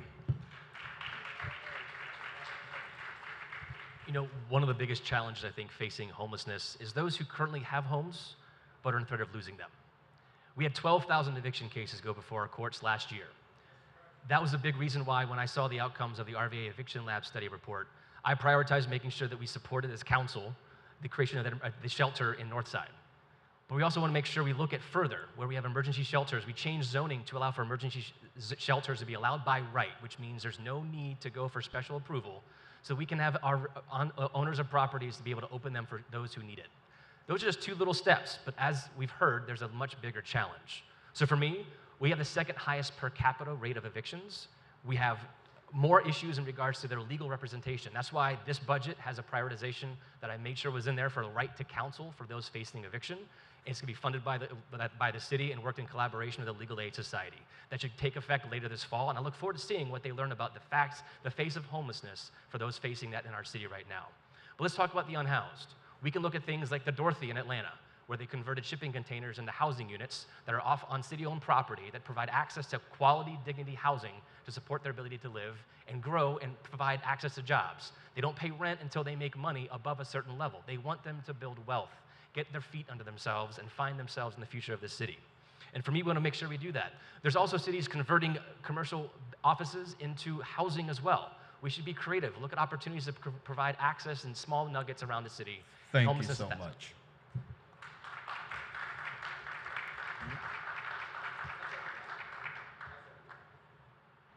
We're going to move on to safety and security. What is your plan to address gun violence, and more specifically, how do you plan to address gun violence among our youth? That's for you, Mr. Nibble. You got it. So first and foremost, we have to become more involved in our community with the nonprofit organizations that are actually out here doing the work. We have to make sure that we go into the classrooms, into the schools, and encourage our youth that they can become something, they can become what they see and what they dream. So organizations like the Rock Project, one of the organizations that I help support and I'm involved with, they cultivate an environment of family. They cultivate an environment of trust, and they have the youth involved. They make sure that they're fed, they make sure that they have access to resources, and also help support in that arena as well. But the key to reducing gun violence would be going to the door, going to these homes, having an intervention, making sure that we are giving them resources that they need. You have people out here that's hungry. You have people that need food. They feel that that's the only way that they're able to make it happen for themselves.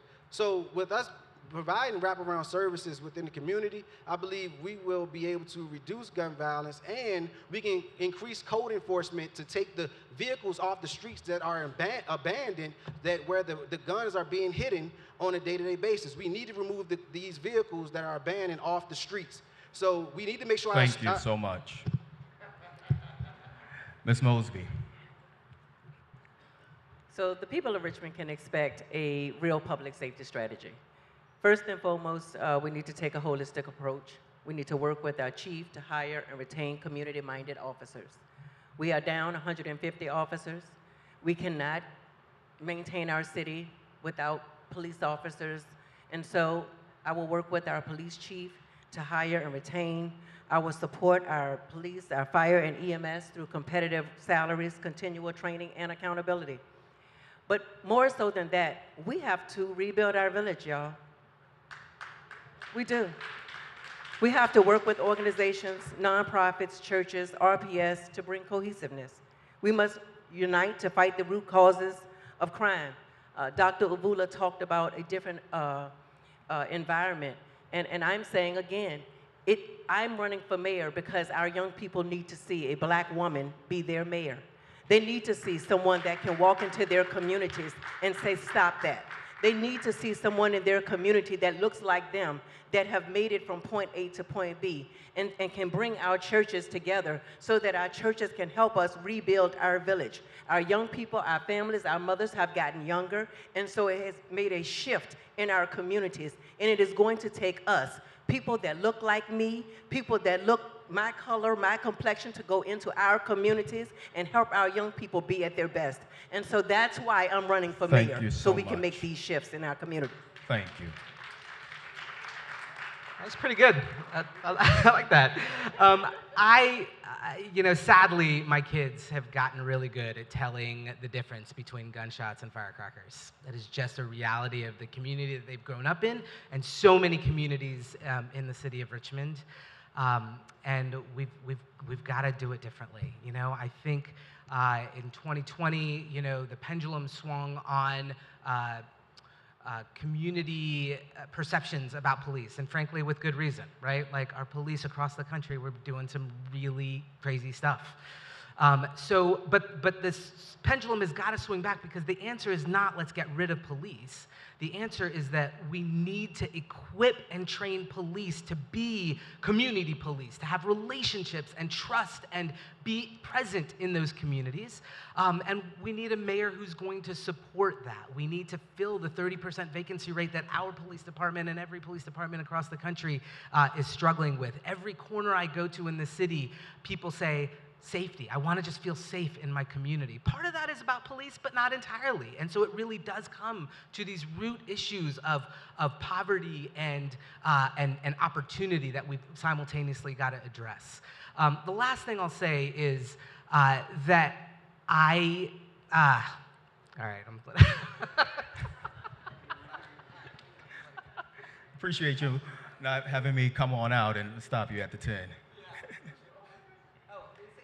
It's a 10, man. You got it. It was zeros. Take your 10 had like seconds 5. back. Man. Okay.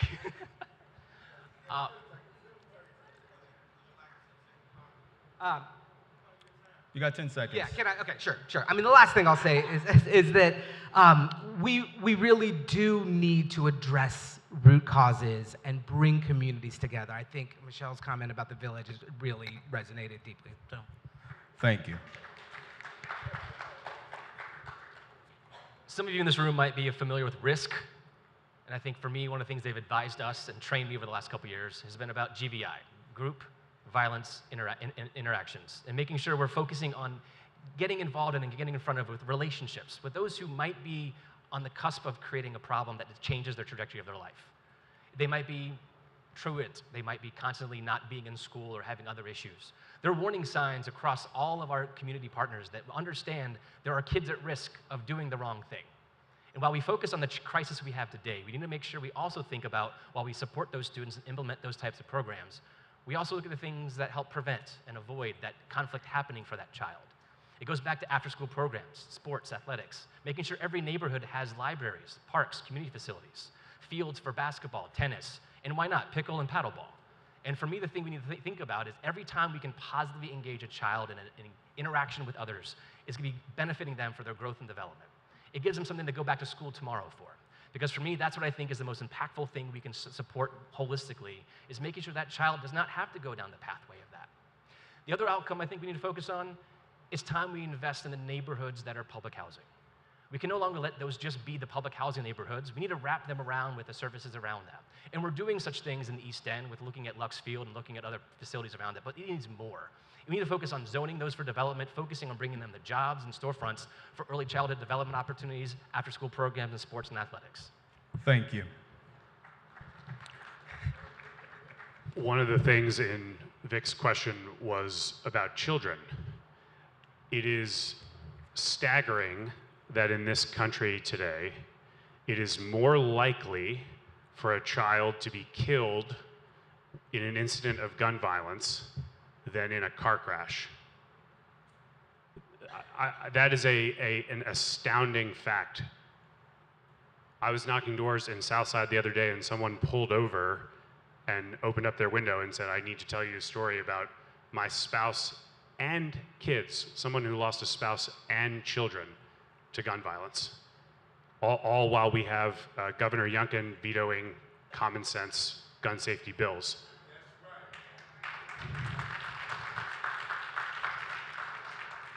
There are things we can do in the city, and here are some concrete things you can expect from me. First is the single largest investment in GVI that has ever been done. Second is creating an Office of Gun Violence Prevention within the mayor's office. That shows proximity, it shows importance. Those are two things that we can do immediately to start to address this tragic issue. Thank you. Thank you. All right, we're going to move on to functionality of City Hall. We have just two or three questions, but I do want to save time if the candidates are all right answering a few questions that were submitted to me from the audience. Okay. Ms. Mosby, we're going to start with you. Please tell us about your plan to, one, provide open and transparent communication between City Hall and citizens, and two, improve the communication and citizen access of city departments. That's an easy one. Love it. It is, because first and foremost, it's changing the culture of City Hall. We have to change the culture. I worked for Verizon for over a decade, and they believed in customer service. I believe in customer service. I believe that the people of Richmond, when you walk into City Hall or you call City Hall, you should be able to have a customer-focused experience. You should be able to have accuracy in your billing. These things should be a given. And so I will work diligently. I am committed to walking in the door, changing the culture of City Hall, excellence in services. The people of Richmond, we are going to be known, like CNN said today, for culture, art, and a phenomenal City Hall, because I believe that the people of Richmond deserve that. Effective, efficient, timely services. You can expect systems, technology that provide accuracy and department interaction for efficiency and better time management. I'm all in on this one, y'all, because the people of Richmond deserve it. I want you to be able to go into City Hall, call City Hall, go online, and it's such a customer-focused experience that you give us a 10 plus rating because it's working for you. Thank you. We're currently in an environment of very low trust in government and city government, government writ large, and we've got to do a lot of work to restore that trust. You know, I think there are a lot of big deals that didn't happen in the city because communities didn't feel like they were a part of those. Communities didn't feel like they had the opportunity to provide feedback or input or shape the decisions that City Hall was making. And we've got to bring that back, right? There was a time, not even that long ago, 20 years ago, where community associations all in neighborhoods across the city had a direct line to City Hall. They had input on decisions that were made. They had input on policies. And we've got to restore that. We've got to restore democracy, people's engagement in their neighborhood associations and in the political processes that City Hall relies on.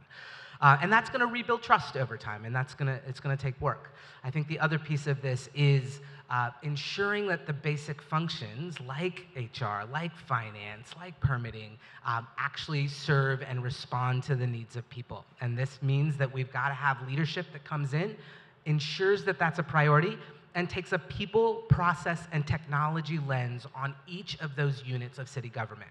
Are the people here oriented towards the customer? Is the process easy for the customer to engage with and thinking about that end user's experience?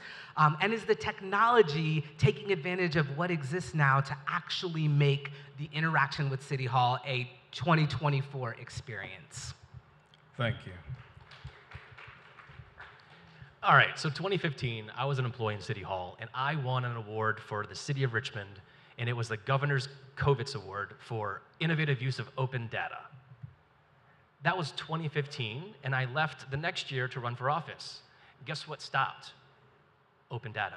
The focus of open data is making sure you can trust that all the things that happen throughout government operations is transparent, accountable, accessible for anyone to digest. And for me, that's one of the biggest things I did throughout my career was focusing on that while in City Hall. But we've lost that. And it takes a visionary leader from mayor top down to realize everything we do in every department, every agency, every worker should be seen as accountable for all of you. And to me, restoring that and focus of operation every day is the first thing I'll do in office. The other thing I'm proud of is later this year, if you haven't heard already of participatory budgeting, the People's Budget of Richmond, I helped start that in 2019. It took 5 years to get here, but it's launching this year.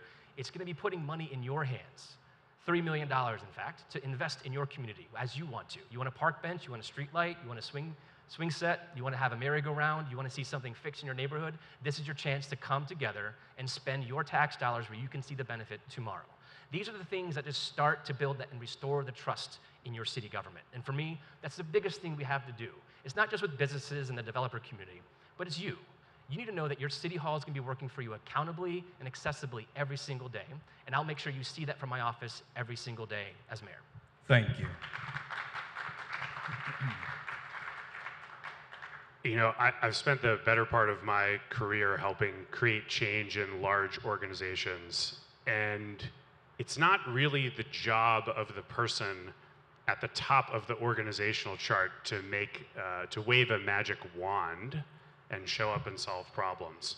It's the job of the person at the top of the organization to partner with the people in the building. We actually have a very exciting moment in City Hall. We have an opportunity to link arm in arm with 4,000 hardworking people and say, how are we going to work together to change the path that we've been on? I've been really fortunate to get to know a lot of folks in and around City Hall. Everyone there wants to win. No one wants to show up and have a challenging day at the office. No one wants to show up and deliver poor services. But they're stymied by challenging systems and management that has not enabled them to do their job. We have a genuine opportunity to change that. And we have a framework for management to partner with the folks who work in the building under a new series of collective bargaining agreements that the city is under.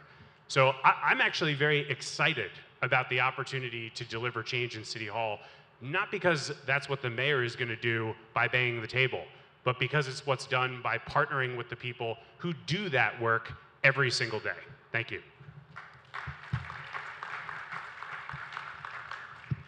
I will streamline and modernize City Hall operations to improve efficiency and responsiveness. We'll implement a comprehensive digital transformation strategy, upgrading our technology infrastructure and introducing user-friendly online platforms for city services. This will reduce procedural red tape, speeding up the process times and making it easier for residents to access their services and city services they need. Our administration will focus on transparency and accountability in city government. We'll implement an open data policy, making the city records and financial information easily accessible to the public. We'll also establish regular town hall meetings and create a citizens feedback system to ensure that the citizens and residents, that newcomers in the city, have the direct line of communication of the city hall, and they have their voices heard on a daily basis. I'm committed to fostering a culture of excellence and collaboration within City Hall. We'll invest in professional development for our city employees, implement cross-departmental project teams to tackle complex issues, and establish clear performance metrics for all departments. By improving internal processes and communication, we'll create a more responsive and effective city government that will truly serve the people of Richmond. Thank you.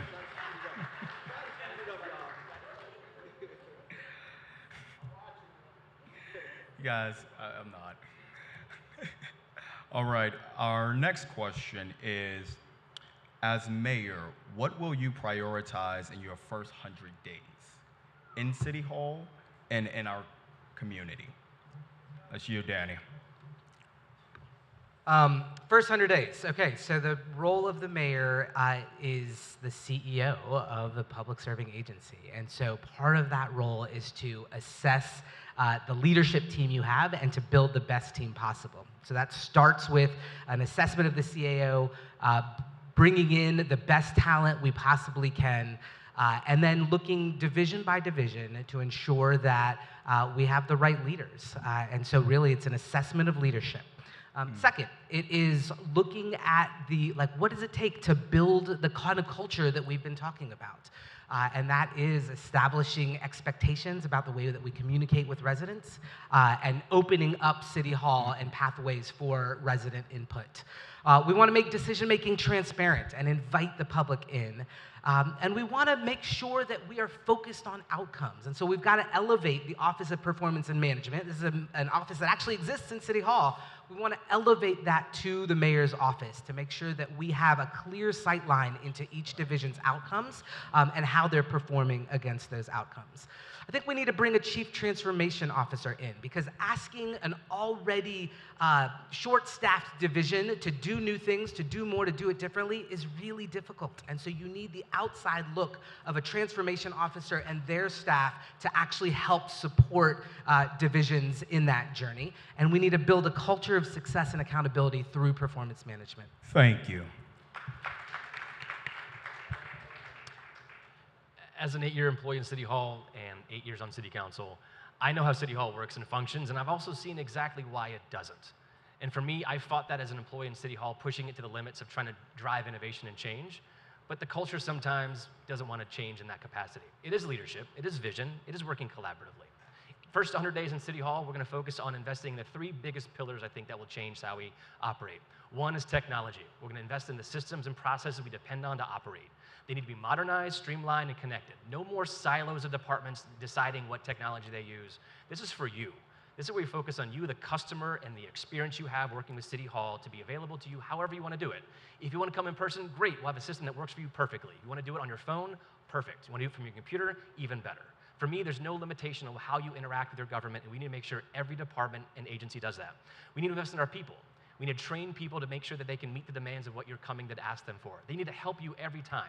If it might not be their job, they know how to. Let's get them to be empowered to help you succeed and have a better day moving forward. Because who wants to go to City Hall to make a tax payment? It's already a hard point as it is. Let's make it the most positive interaction we possibly can do. The last thing is to be processes. We need to streamline the things that need to be automated. We need to make sure we get the things that are repeated and stop using paper. How many times do we have to use paper for the same form? Let's get rid of that and make sure we invest in the people to do that. Tax reforms, you can see lower property taxes as mayor. You will not see your taxes go up in my first year as mayor. Thank you. In Richmond today, if you have a question about your personal property taxes, it takes, on average, 118 days to get your question resolved. So we're talking about the first 100 days of an administration and what you want to accomplish. And right now we can't deliver back to residents on a personal property tax question. I don't think there's a reason to sugarcoat. This is going to take a lot more than 100 days. Auditing and evaluating every single agency in the city and creating true, genuine performance goals for each of those groups in a partnership-oriented way, that's going to take time. You know, the exciting thing is it's never really been done. So we're going to get to do it, and we're going to get to work together, and we're going to develop some great new outcomes, and that's fantastic. We've got a lot of canvas to work with. I have every confidence that working side by side with people who work in the building, we can do that. I don't want to be the cold water guy. It is going to take more than 100 days. We can set the tone with accountability. We can work to start to come to consensus on what some of our goals are going to be. But we all know the challenges. These are real, and they are not short-term fixes. Thank you.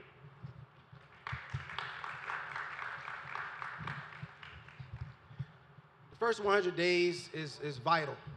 I want to ensure that we have transparency, that we audit to ensure that we are and have been operating in good and well integrity. I do want to increase the morality within City Hall and other departments. We definitely need to support our employees and make sure that they are well equipped, career development, ensuring that they do know, in fact, what they are supposed to do within their purview.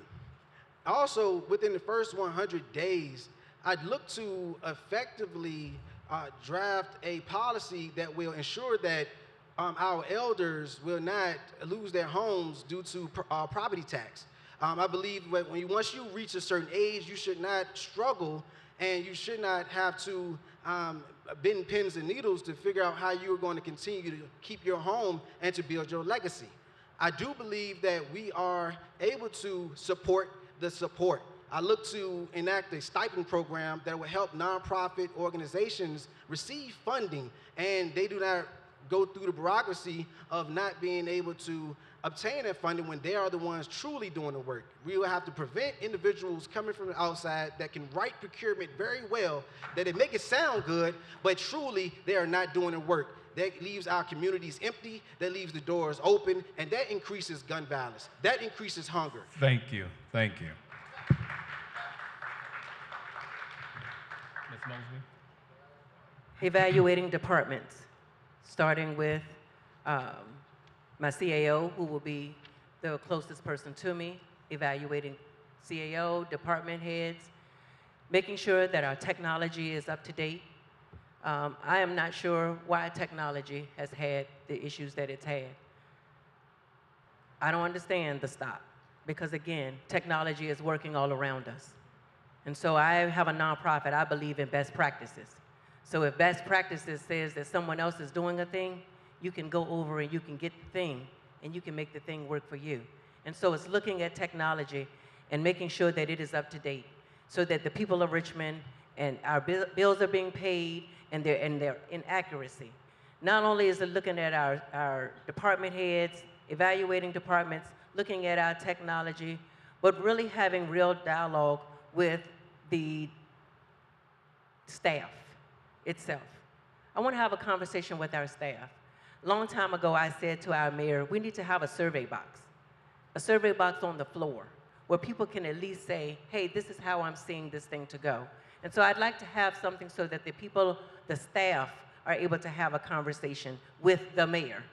A lot of times they don't get that opportunity to have the conversation with the mayor, and so things don't change from the bottom up. They stay top down.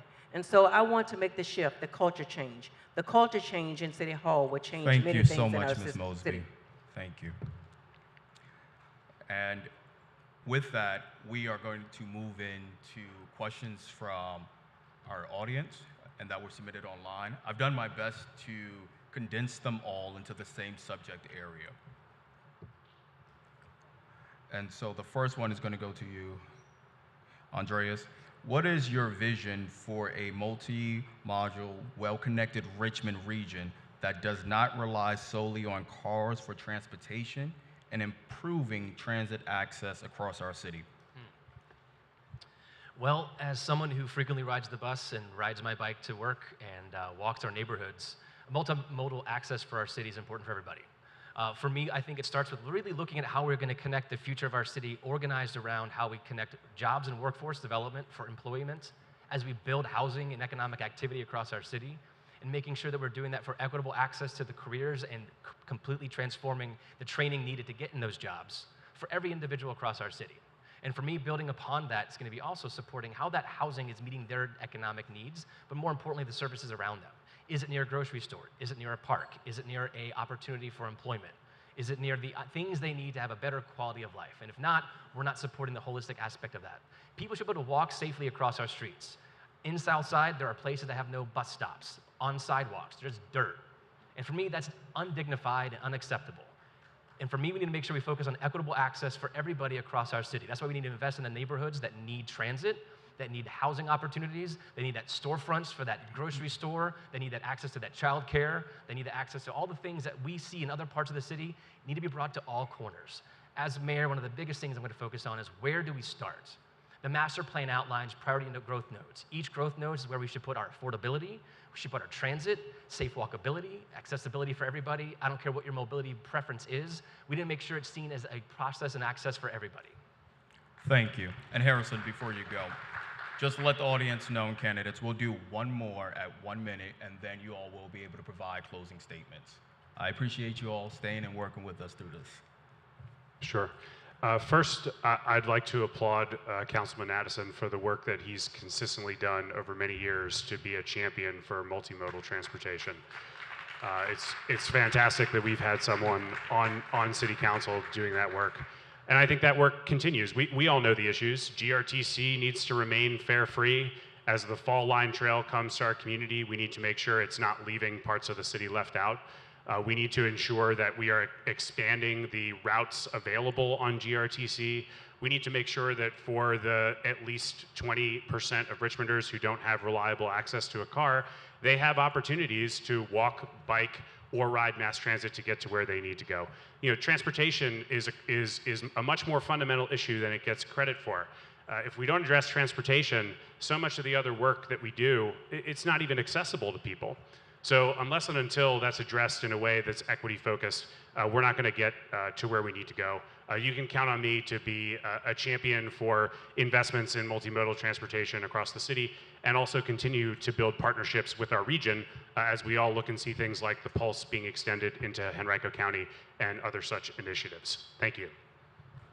Thank you. So with the transportation, I do look at, we could create hubs for each district where some individuals need personalized transportation, not only just for individuals with disabilities, but individuals who are willing to commit to transportation allowance or expense that will aid them into being personalized for their transportation and employment. I definitely look at expanding GRTC in the other counties with understanding that individuals will travel with comfortability, but also while they're waiting for the transportation to arrive, they have seating, they have shelter, so that they're not in the rain. I mean, imagine working all day long, 10 to 12 hours a day, and just to go out and waiting for a bus, and you just pour it down on, or you in a scorching heat. That's very deterrent. So I definitely look to increase different initiatives that will allow individuals more personalized access for hub employment transportation. So pretty much, I definitely see that the way we can do that is provide additional service into the department, specifically for that transportation add-on. Thank you. Ms. Mosby? As mayor, I will make sure that our transportation is in modes that are going to ensure better quality of life for the people of Richmond. As president, we transformed the Pulse, the BRT. We had not had that type of a bus service, regional cooperation, federal, state cooperation to get BRT so that our people could have an opportunity to workforce in our counties. And so we want to make sure that we're continuing to expand. We know that BRT is headed up to Chesterfield Town Center, and that was the work of council, as president of council, working with our regional partners to ensure that bus rapid transit did not just become a thought process, but that it is a regional cooperation project to ensure that people are getting to the places that they need to get to and workforce opportunities. And so I will continue that as mayor. Thank you. I think we have a really interesting opportunity right now because of the way that low-income families have been pushed into the counties. The counties are more receptive to a mass transit conversation than they ever have been. And so I think so much of this is regional collaboration, regional partnership. How do we get our region to invest in expanding the footprint for GRTC? That's a huge focus, and ideally to keep it fare free, right? Like that is such an area of access for so many residents in our city who rely on that transportation.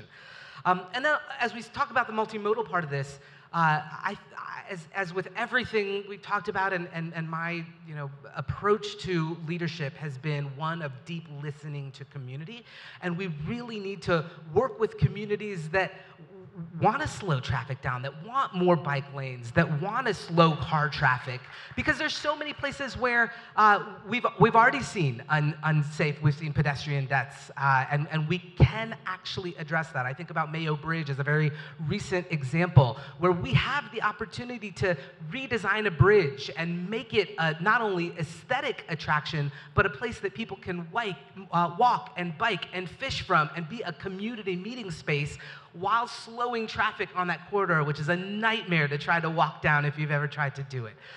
So I think it is a vision and regional collaboration, but also prioritizing what a community wants in their neighborhood. Thank you. We are on our last question, and then we'll close out. And we'll give a minute for this one. It's going to be a little bit shorter. You all have talked a little bit about it throughout your answers, but we all know in order for our city to succeed, each district must be able to succeed. And so with that, what is a specific plan that you have, if elected mayor, for the south side of Richmond? It's gonna be. I think we all know what needs to be done. We can't accept that as the city grows, we continue to invest in some areas and not in others. Southside, I've heard the feedback over and over again. We need full service grocery stores. We need roads. We need roads that are properly maintained, not watching Monument Avenue get repaved again while there are thoroughfares in the south side that haven't been repaved in years. We need access to entertainment options and places for people to spend time. The simple commitment that I can make is you're gonna find me spending time in every corner of our community as a candidate and as your mayor. I am not going to only show up in certain parts of the city. I think you demonstrate a lot as a person about where you show up and who you spend time with. And you can count on me to show up, be a good listener, and advocate for, as Richmond grows, we make sure no one is left behind.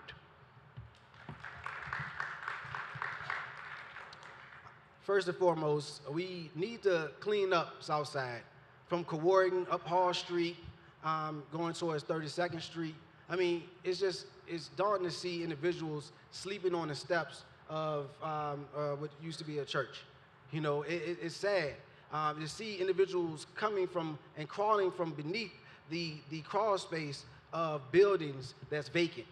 You know, we need to clean up those streets by helping those individuals with resources, cleaning up the streets by allowing them to become citizens and giving them a humane opportunity.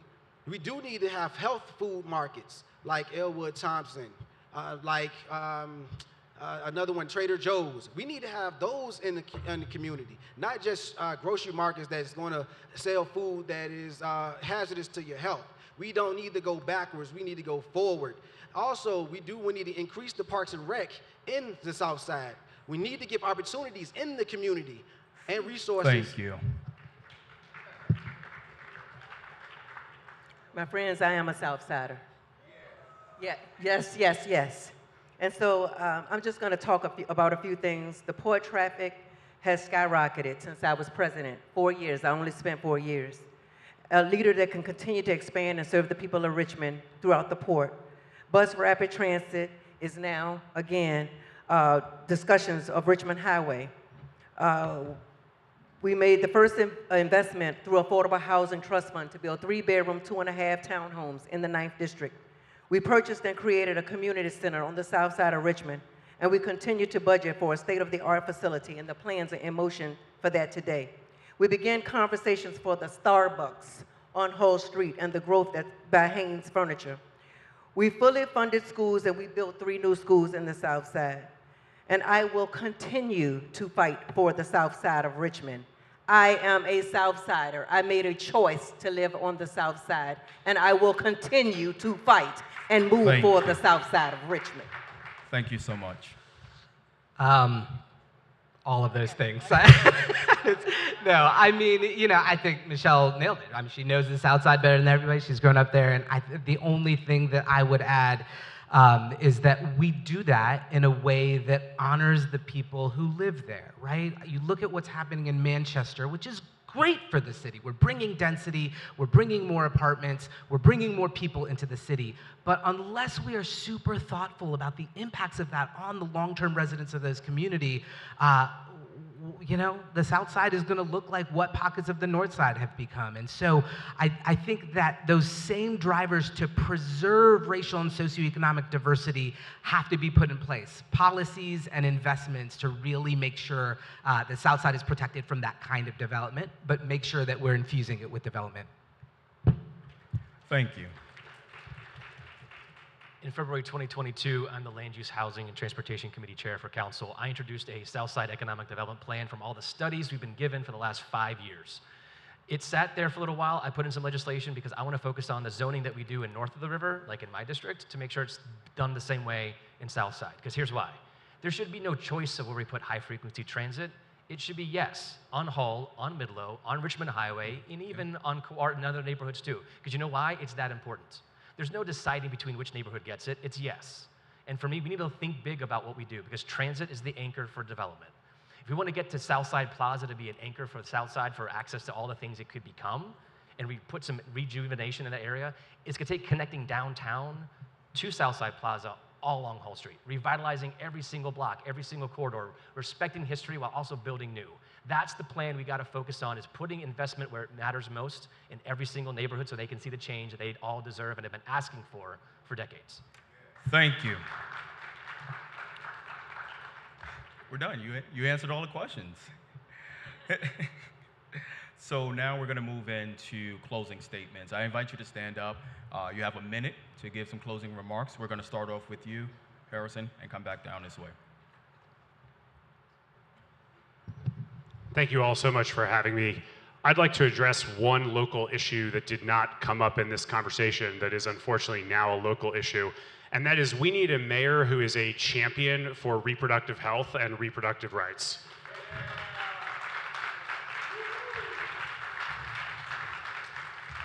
Today is the second anniversary of the falling of Roe versus Wade, a tragic day for our country, and not just for women in our country, but for people everywhere, because rights deprived from one group impacts everyone. There are 2 Planned Parenthood centers here in Richmond, and our next mayor needs to be someone who champions access to those locations. I sincerely appreciate the opportunity to have been before you tonight. I hope you all will come introduce yourself, learn more about me. I invite you to visit our website, rodayforrichmond.com. I'd love to hear from you. Please join us and volunteer. Thank you so much. I want to thank everyone for coming out here tonight, showing your support, your dedication for community, and upholding our democracy. It is important. I do want to also let you know, in regards to the financial accountability within the city of Richmond, we have to be transparent. We have to show budget allocation so that we can track and know where the funds are going so we can better allocate those funds. As someone who lived in Richmond, I'm 34 years old, I was an orphan, but I want to be the example that you can make it. The children and the youth can make it. We have ideas. At times we may not be able to make it sound glorious or outstanding, but we do have a plan.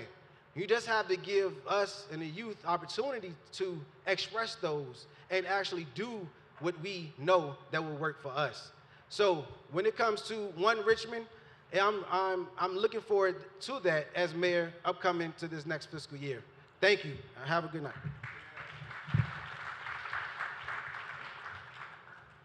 Thank you all so much for coming out this evening.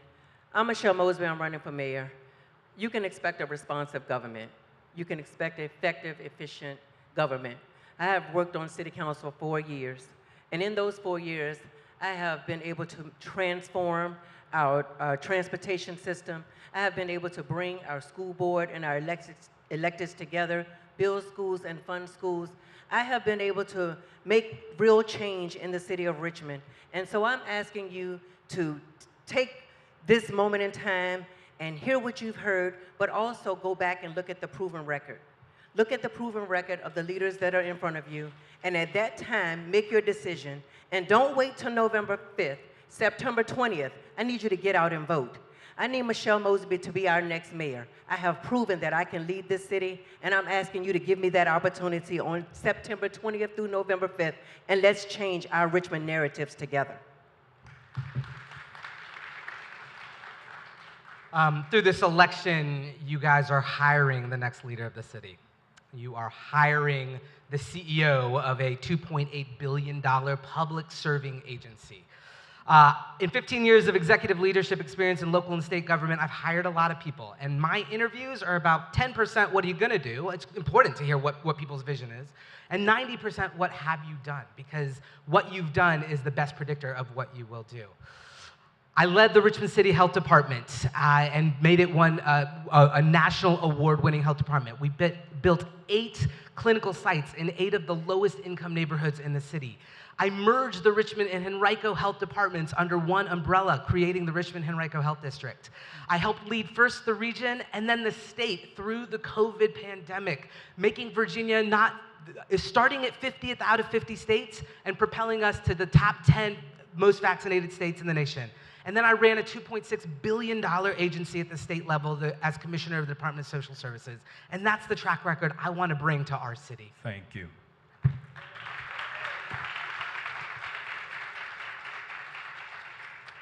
I don't envy you, because you've heard tonight 5 amazing people that have incredible passion for the future of our city, and they've stepped up to run for this seat. This is the most public job interview ever. And for me, I'm excited because I get to share the stage with these 4 individuals to share what we see as the future, what's the potential and possible.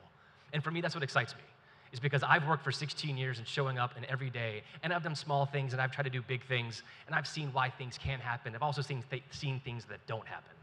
And for me, what you want to see is my experience applied in the opportunity of leading as a city mayor. And for me, what I want to bring to you is an opportunity to see how we're going to break down silos in government. You're going to see us break down the generational cycle of poverty. We're going to see us invest in the neighborhoods that haven't seen a shovel in the ground or a crane in the air ever. You're going to see children given opportunity to develop into the kids that they can be and the adults that they should be, because we're going to make sure that they have all the resources that I had growing up as a kid. If you believe in this vision for our city, check out my website to see more about me and what my vision are, andreasaddison.com. I look forward to talking to you the next 4 months. Thank you. Let's give them all a round of applause.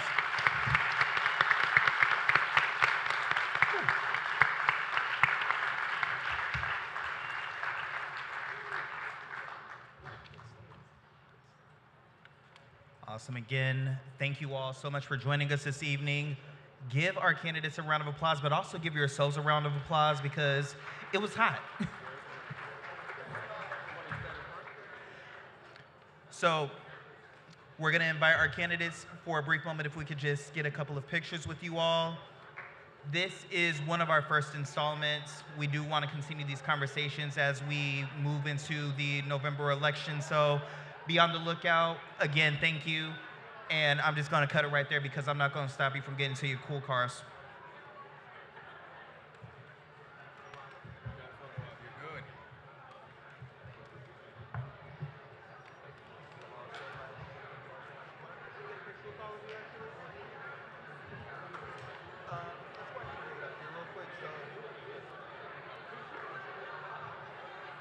Would I be able to get